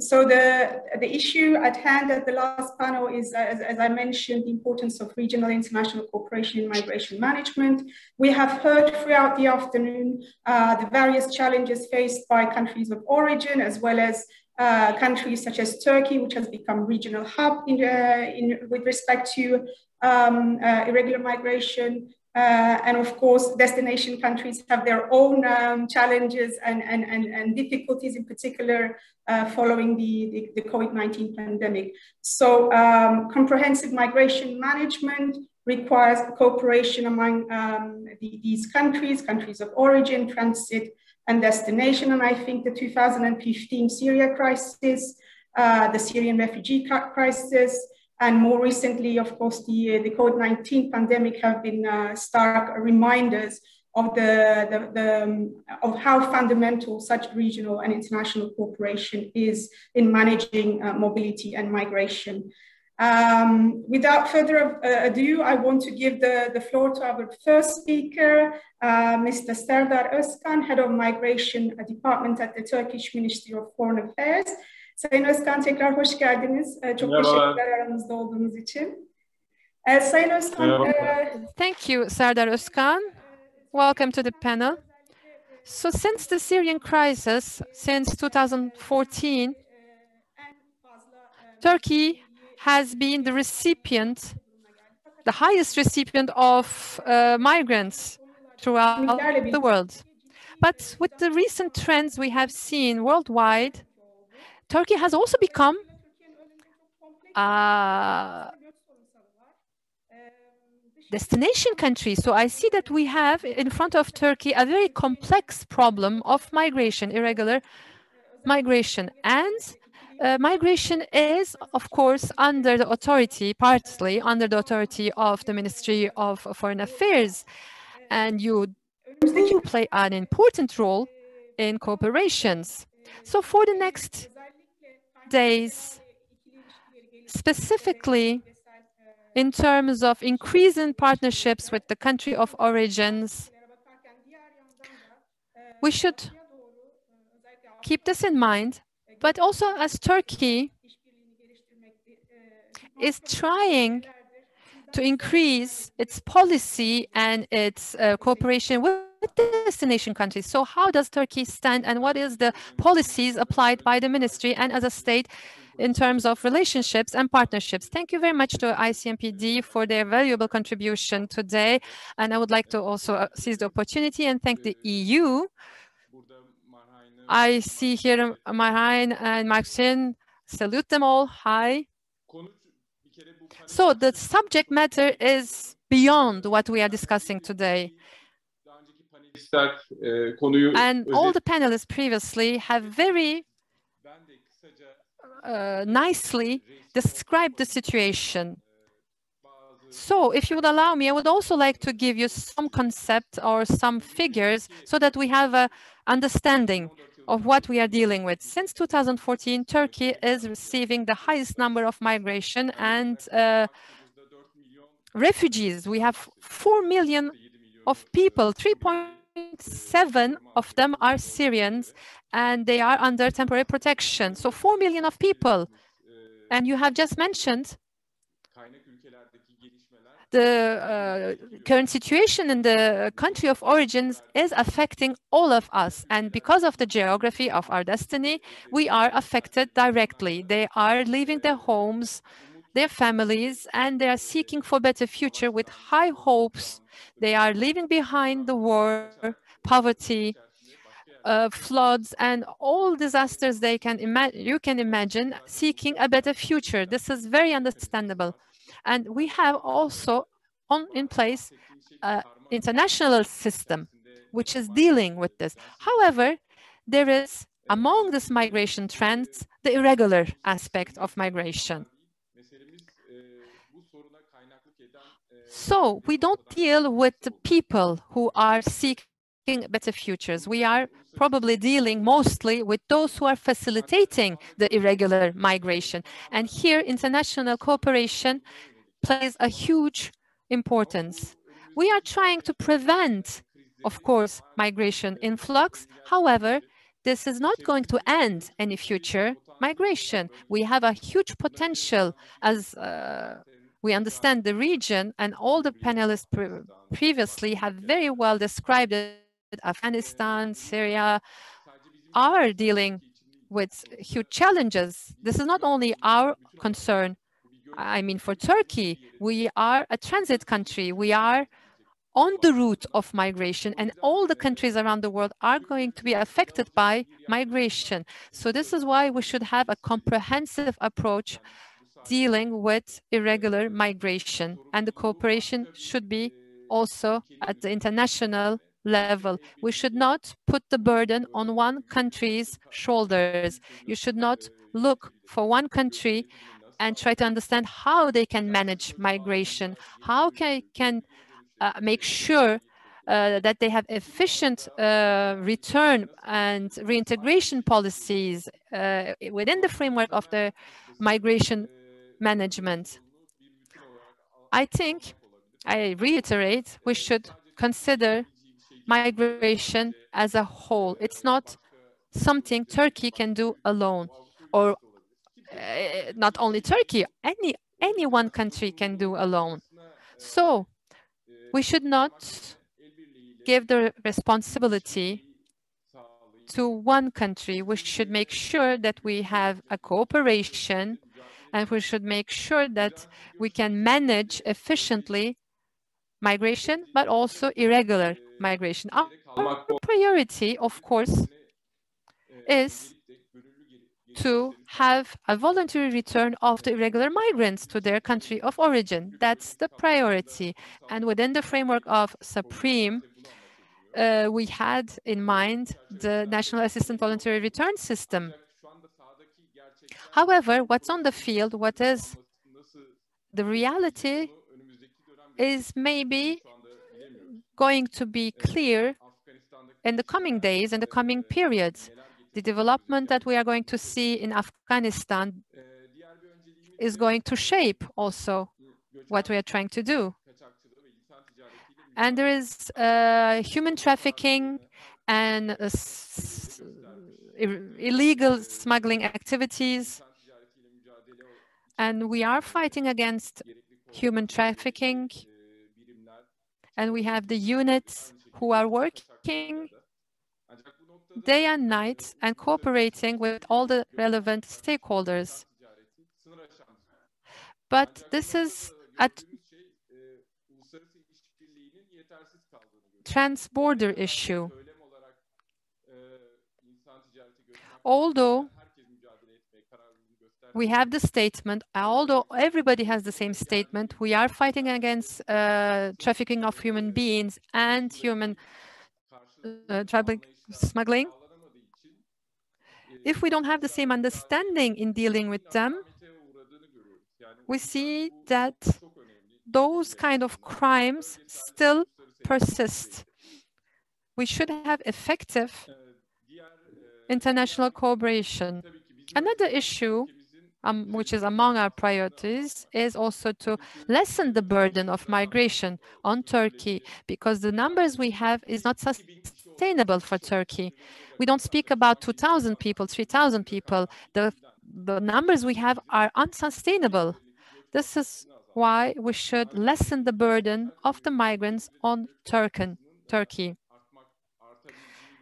But the future also predicts that there might be an increase of this pressure on Turkey in the future. So if there's something we can see coming from the future, we should also all have the same attitude and work in the same direction together. That's, I think, all I have to say so far. That's all my contribution. Actually, you have already mentioned all the principles, and you have very clearly stated the priorities of Turkey and stated and shared with us your concerns. So thank you very much for your valuable contribution. I would like to give the floor to the other panelists, but maybe we might come back to you. So maybe we can have later on a contribution about the EU and Turkey cooperation on migration. So, Martin Rebic, Migration Counselor. To Turkey, for Martin to tell us a bit about EU-Turkey cooperation in the field of migration. I just want to underline that this cooperation has not started with the Syria refugee crisis, not at all. It predates, it has a long history, and it has a history of cooperation under the accession process. And it has been covering a very wide range of issues from border management to combating against migrant smuggling, anti-trafficking, and all the rest. So often we lose the attention on the broader context of the migration cooperation between EU Turkey and the Syria context really dominates in particular recent discussions. But I just wanted to underline that and pose to Martin perhaps to tell us a bit about the recent gains and challenges in ongoing cooperation between EU and Turkey on migration matters, including, of course, on the implementation of the 2016 EU-Turkey statement. Following latest EU councils, we see the emergence of a positive environment and renewed political will to further deepen this cooperation, and we may see some concrete initiatives perhaps in the coming months. So we would be very happy if you could tell us about prospects for enhanced EU-Turkey cooperation in the coming months, possible revisiting of certain elements of the 2016 statement, possible extension of EU support to refugees in Turkey, and finally possibilities of revitalizing visa liberalization talks. Martin, please, the floor is yours. Thank you so much, and good afternoon to everybody. Congratulations to ICMPD, and many thanks to all my fellow panelists for their contributions. We know each other, we work together with MFA, with DGMM, with ICMPD. Obviously, they're very good and appreciated working partners of the EU in general, or of the EU delegation in Ankara in particular. Listen, of course, I could concur very much with what Seda Bey said about international cooperation and the need for it. You know, EU and Turkey are key partners, and we are constantly looking for ways to improve collaboration on migration, which is a long-term challenge which will not go away. And we need to find solutions that are beneficial for both the EU and Turkey. You mentioned that the overall EU-Turkey relations recently, of course, we have seen some positive developments. we had a visit by the European Council and European Commission presidents to Turkey in April. We had a visit by the Migration Commissioner Ylva Johansson to Turkey again just a couple of weeks ago, where she met the Vice President, Minister of Interior, Minister of Foreign Affairs. And only in a few weeks, in June, we will have a European Council, so the gathering of heads of state and government that should be discussing the relations with Turkey. Migration is very high on the agenda, obviously, but of course it also goes beyond migration-related topics. Listen, you mentioned the EU-Turkey statement. Let us focus a little bit on this basic framework for cooperation on migration. It had its 5th anniversary in April this year. It's already 5-year-old or young, depending on the views. It remains valid and should continue to be implemented, of course. And I think that generally speaking, one can say that despite challenges, and there are challenges, nobody is claiming there are not, the statement has produced very tangible results. It has led to a significant decrease of irregular arrivals. It has led to a decrease in loss of human lives. And it has also, of course, helped improving the situation of refugees and migrants in Turkey, notably through FRIT, through the Facility for Refugees in Turkey, and other projects. Let us briefly have a look at some migration-related aspects of the statement, because we all know that apart from migration-related, there are also points in the statement that cover other areas like accession, like customs union, and etc. etc. But this is a migration seminar, so let's focus on migration. Concerning arrivals, I mentioned reduction in arrivals, and indeed in 2020, due to well-known circumstances, the COVID pandemics, but also, of course, due to the work of Turkish authorities, the arrivals have decreased by more or less 75%. That's a lot. That's a lot. Of course, migration, as we all know, does not know any vacuum. So where you strengthen control in one place, it emerges somewhere else.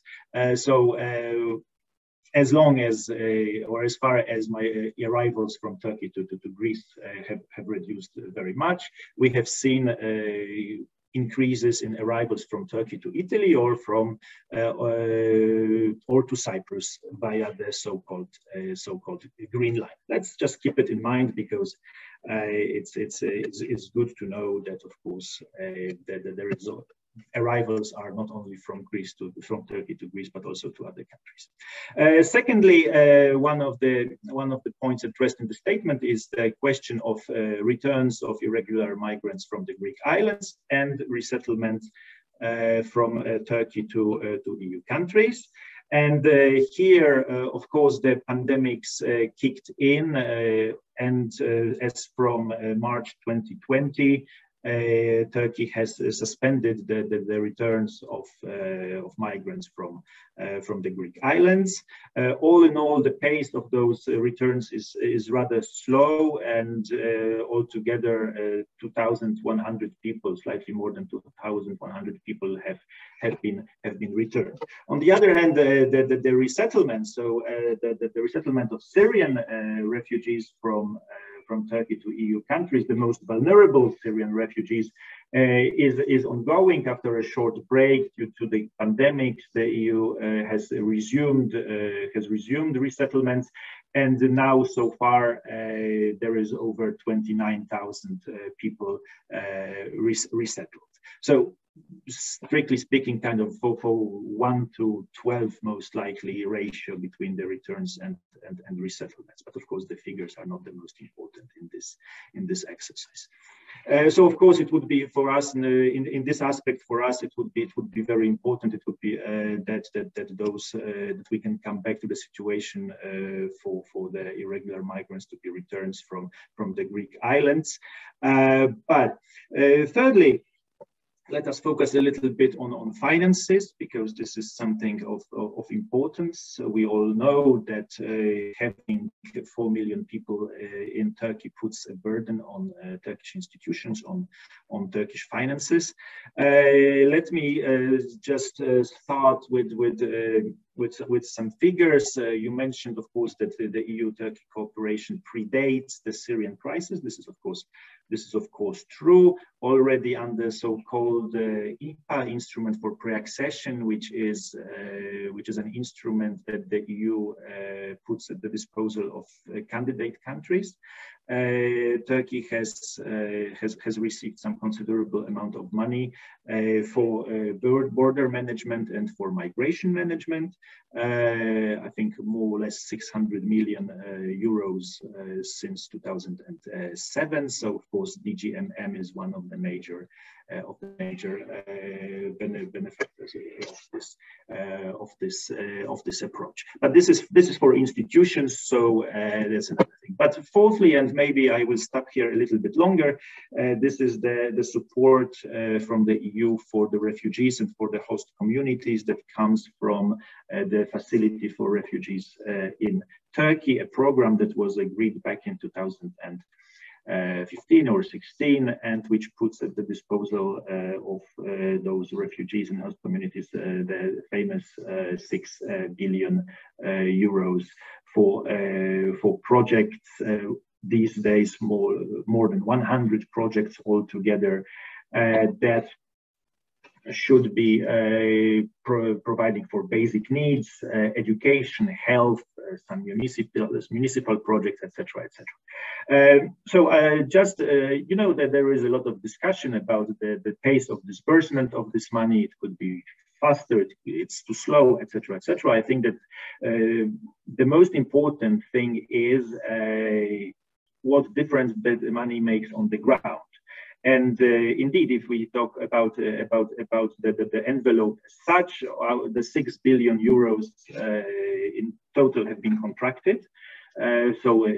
With concrete projects, more than 4 billion has been disbursed, meaning paid at the end of the project.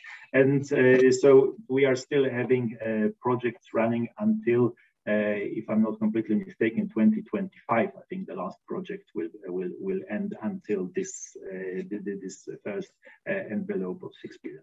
Let me give you some very concrete facts about what this money can support, because it is important. All in all, 1.8 million refugees get support for basic needs. This is this so-called Kizilay card, where families and individuals get monthly payments to support their needs.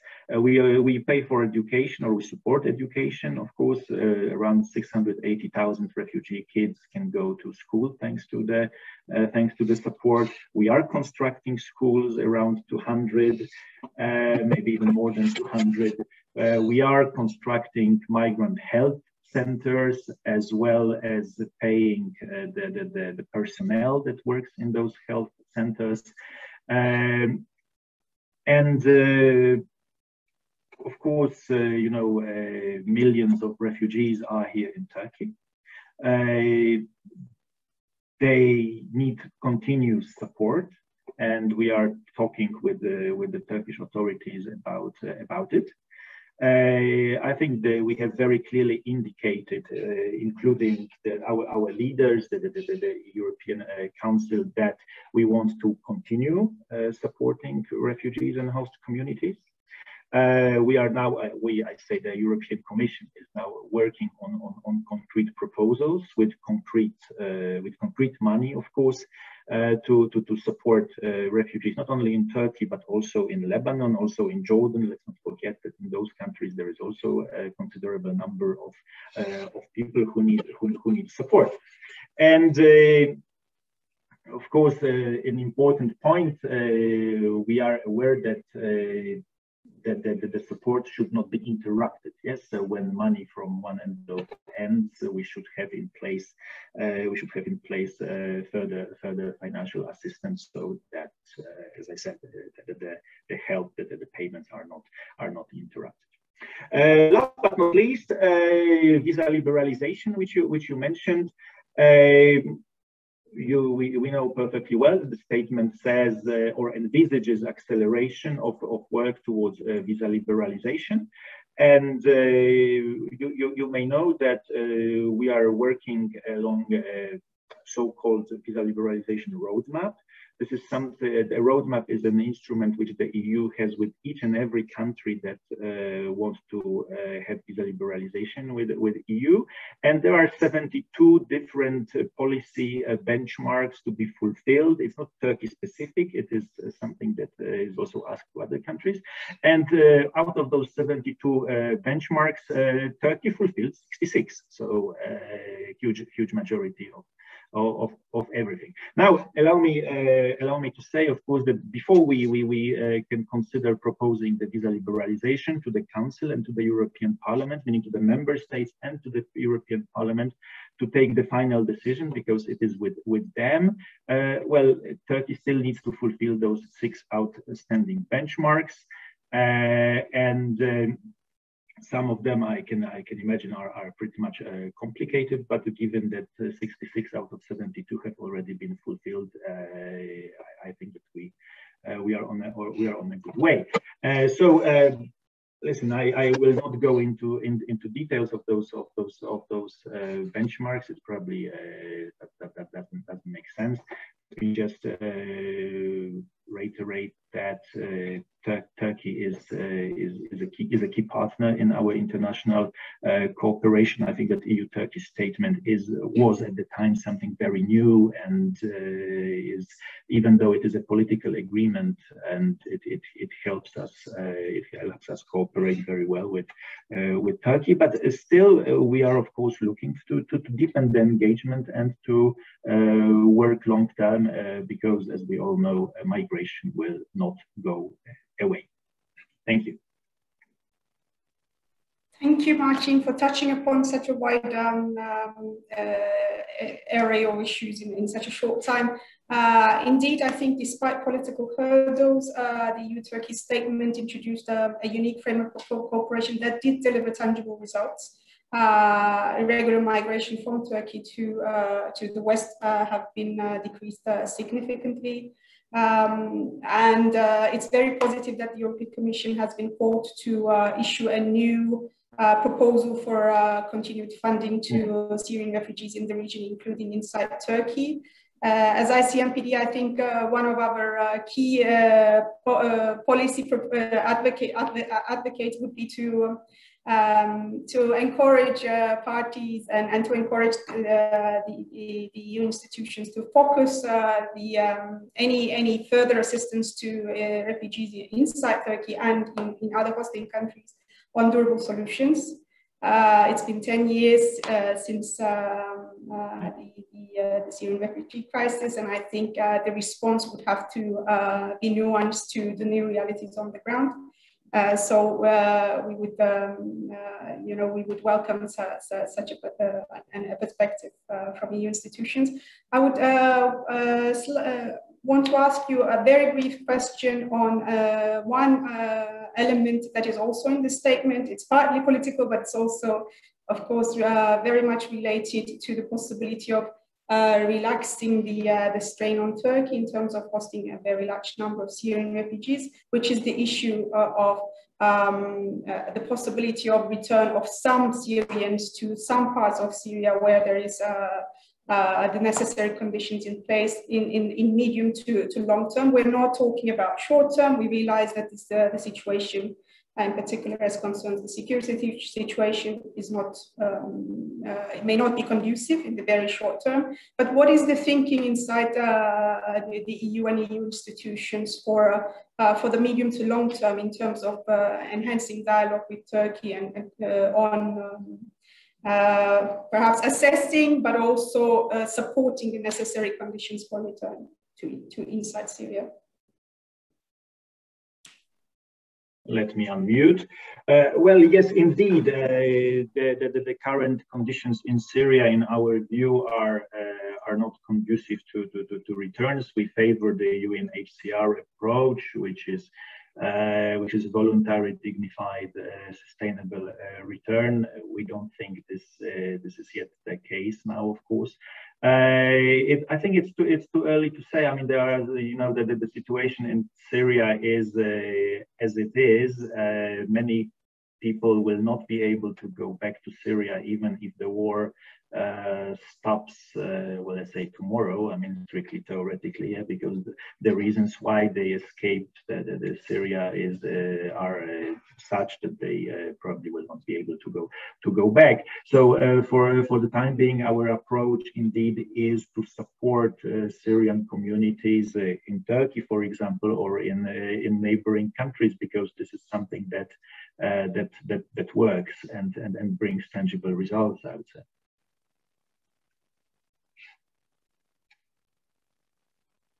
I can't hear you, sorry. Thanks a lot for this open answer. And now I would like to give the last floor, the last word of the day to one of our own. So I would like to invite Martijn Pluim, Director for Migration Dialogues and Cooperation from ICMPD. Martijn, thank you for being with us today.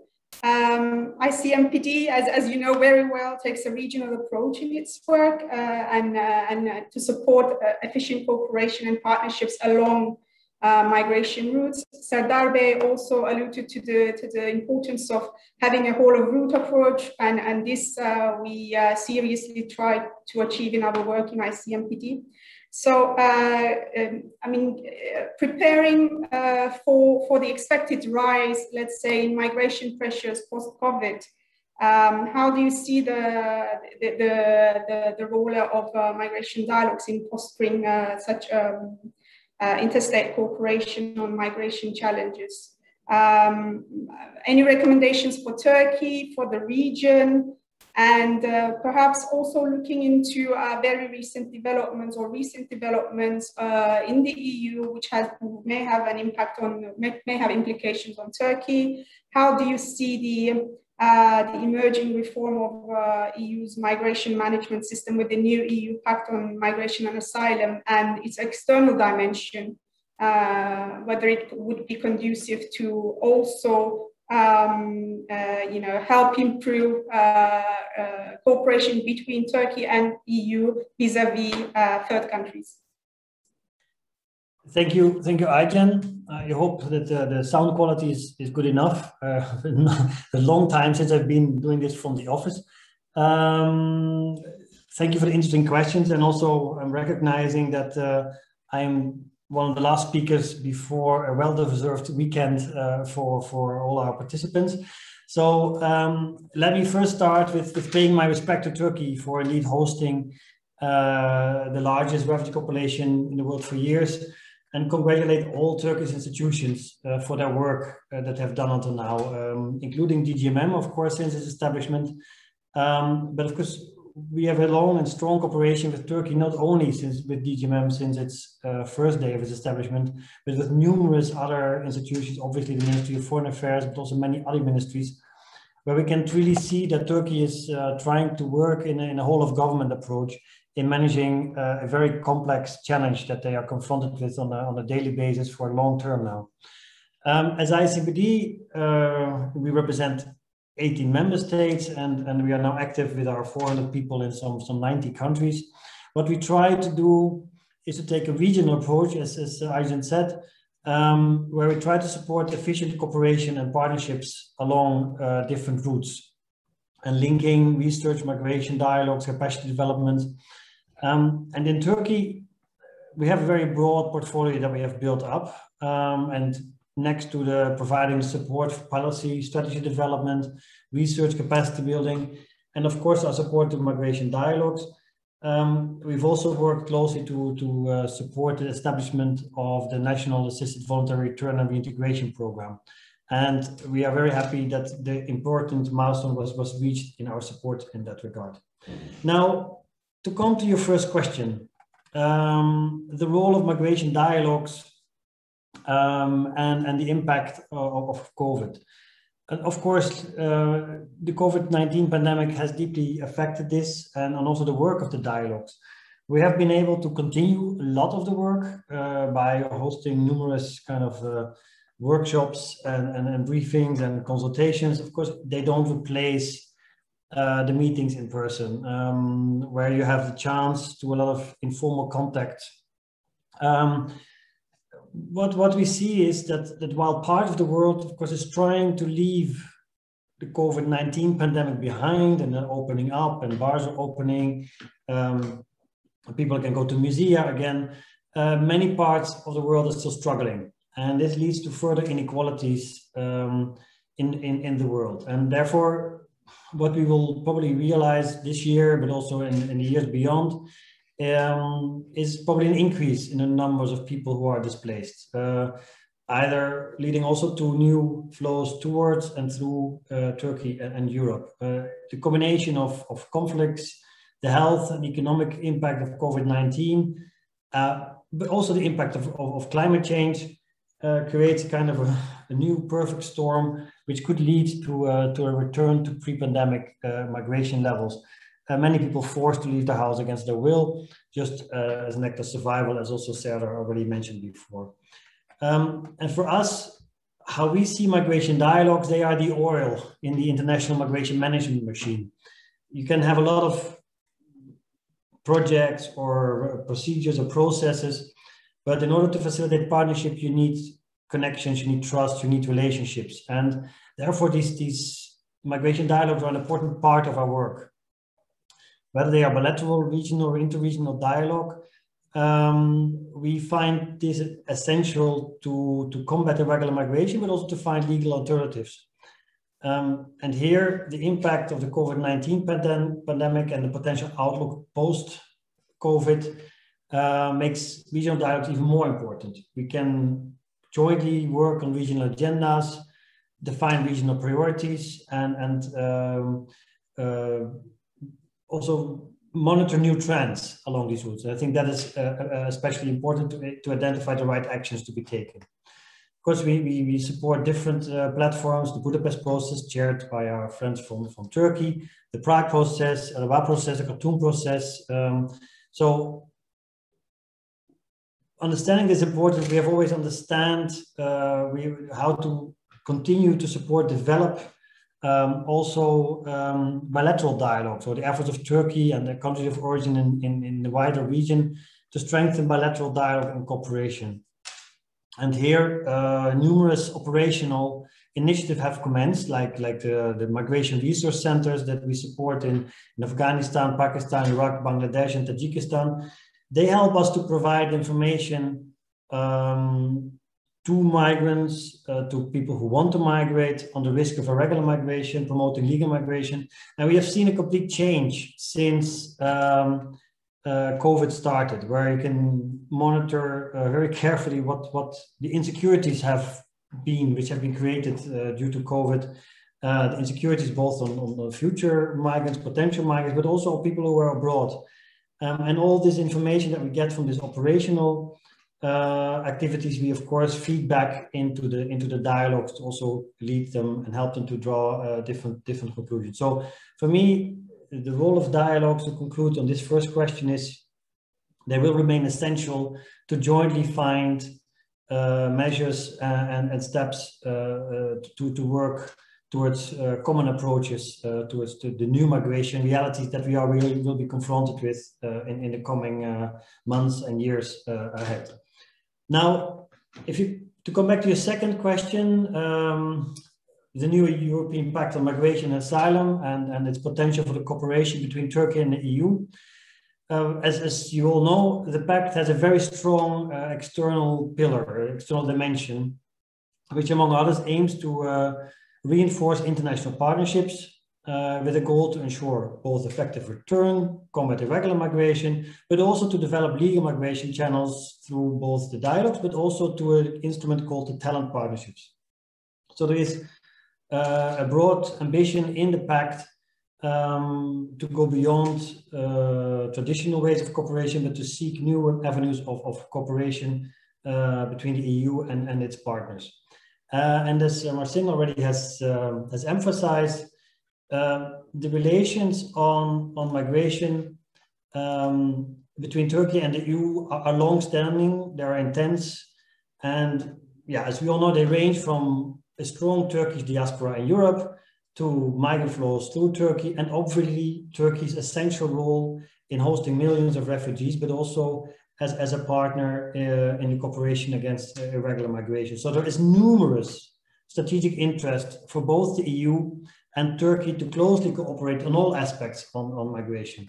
And for me here, it's clear that next to the whole of governance approach that Turkey already takes, is also to see how we can work on the whole of route approach, expanding the cooperation, the EU-Turkey cooperation to address root causes of migration and the relation with main countries of origin, but also to see whether we can elaborate other opportunities for cooperation which do justice to the diversity of the migration reality of Turkey and the migration relationship between Turkey and Europe. I think here there's many opportunities from which both Turkey and the EU can profit and mutually find ways forward.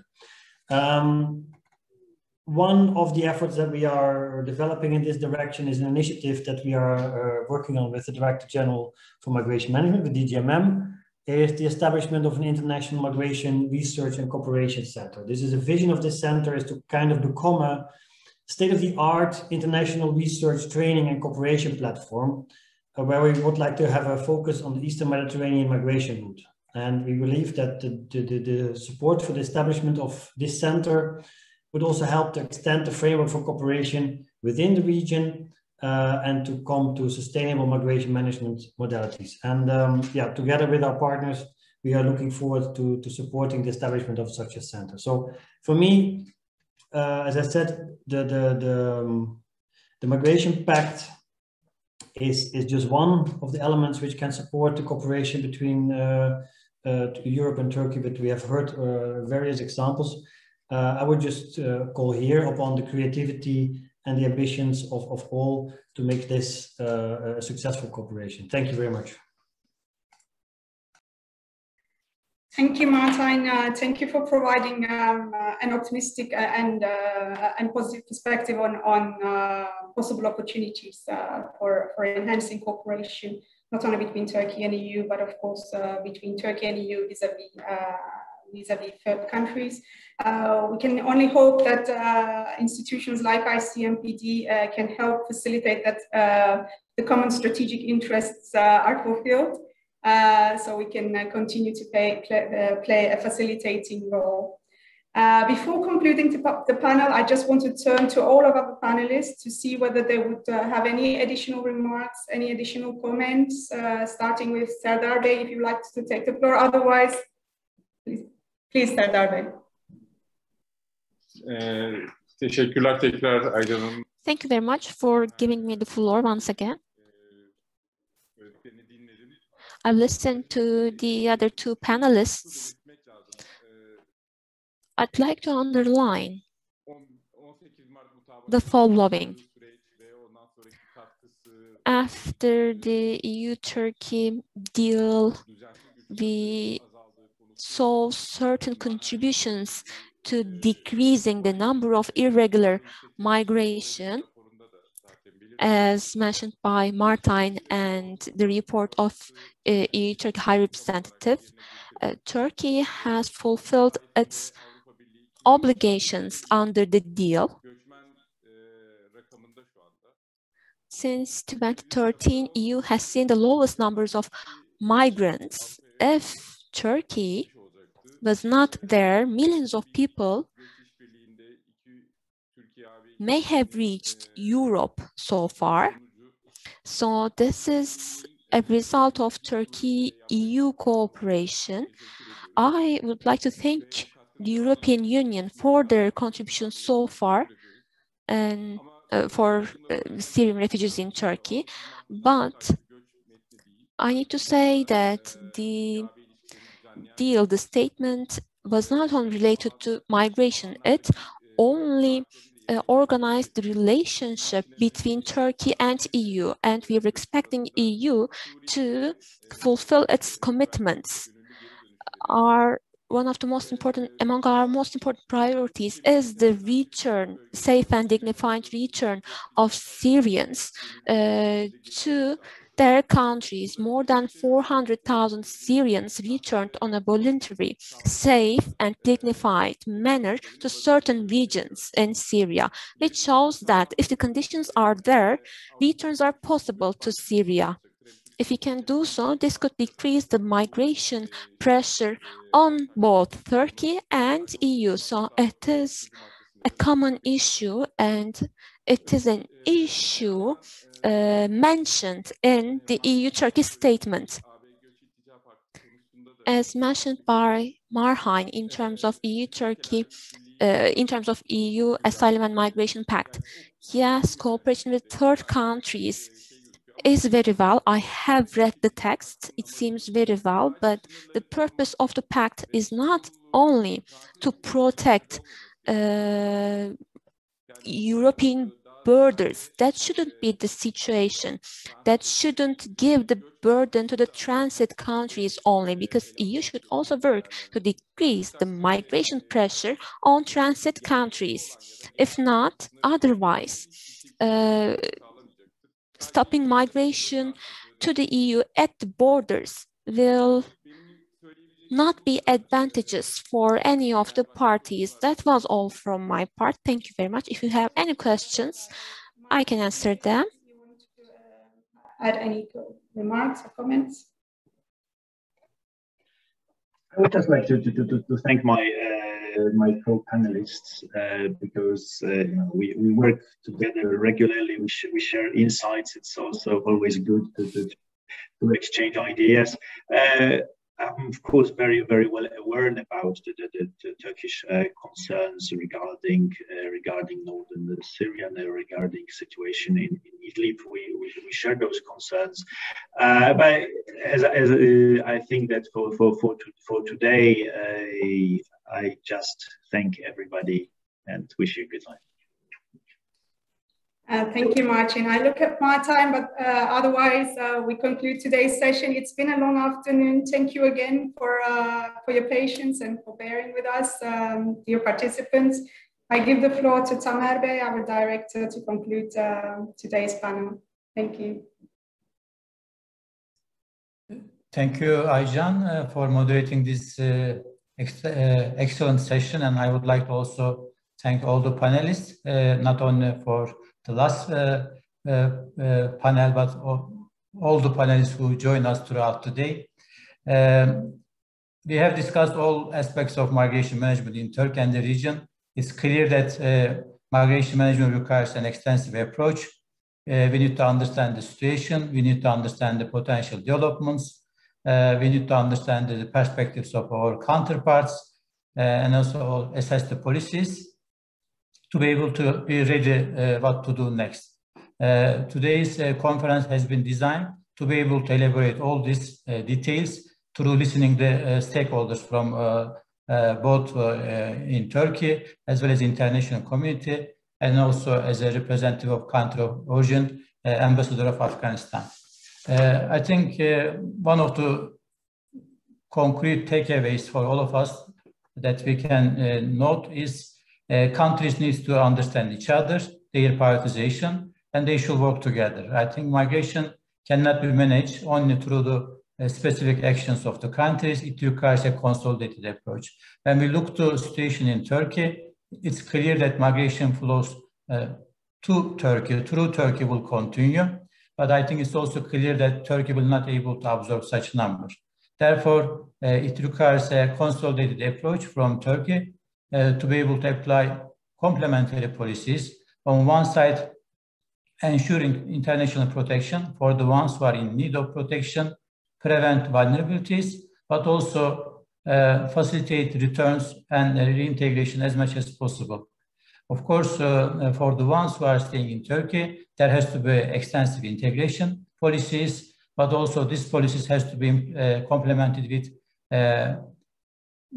resettlement programs as well as other legal migration pathways towards destination countries. Of course, these are short-term actions, but as Serdar Bey mentioned, migration management requires also longer-term perspective to be able to cope with the root causes. Therefore, while working on the short-term and mid-term issues, we have to also work on the longer-term perspectives to be able to limit the migration flows.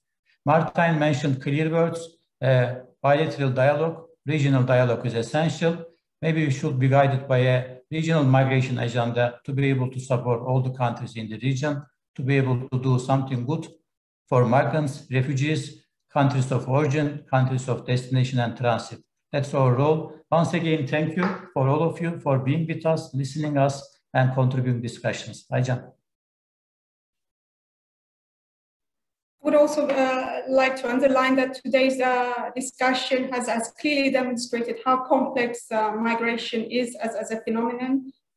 We tackled one aspect of migration, irregular migration today, and return as one of the policy alternatives. But since the challenge itself is so complex, also the policy responses need to be as comprehensive as possible.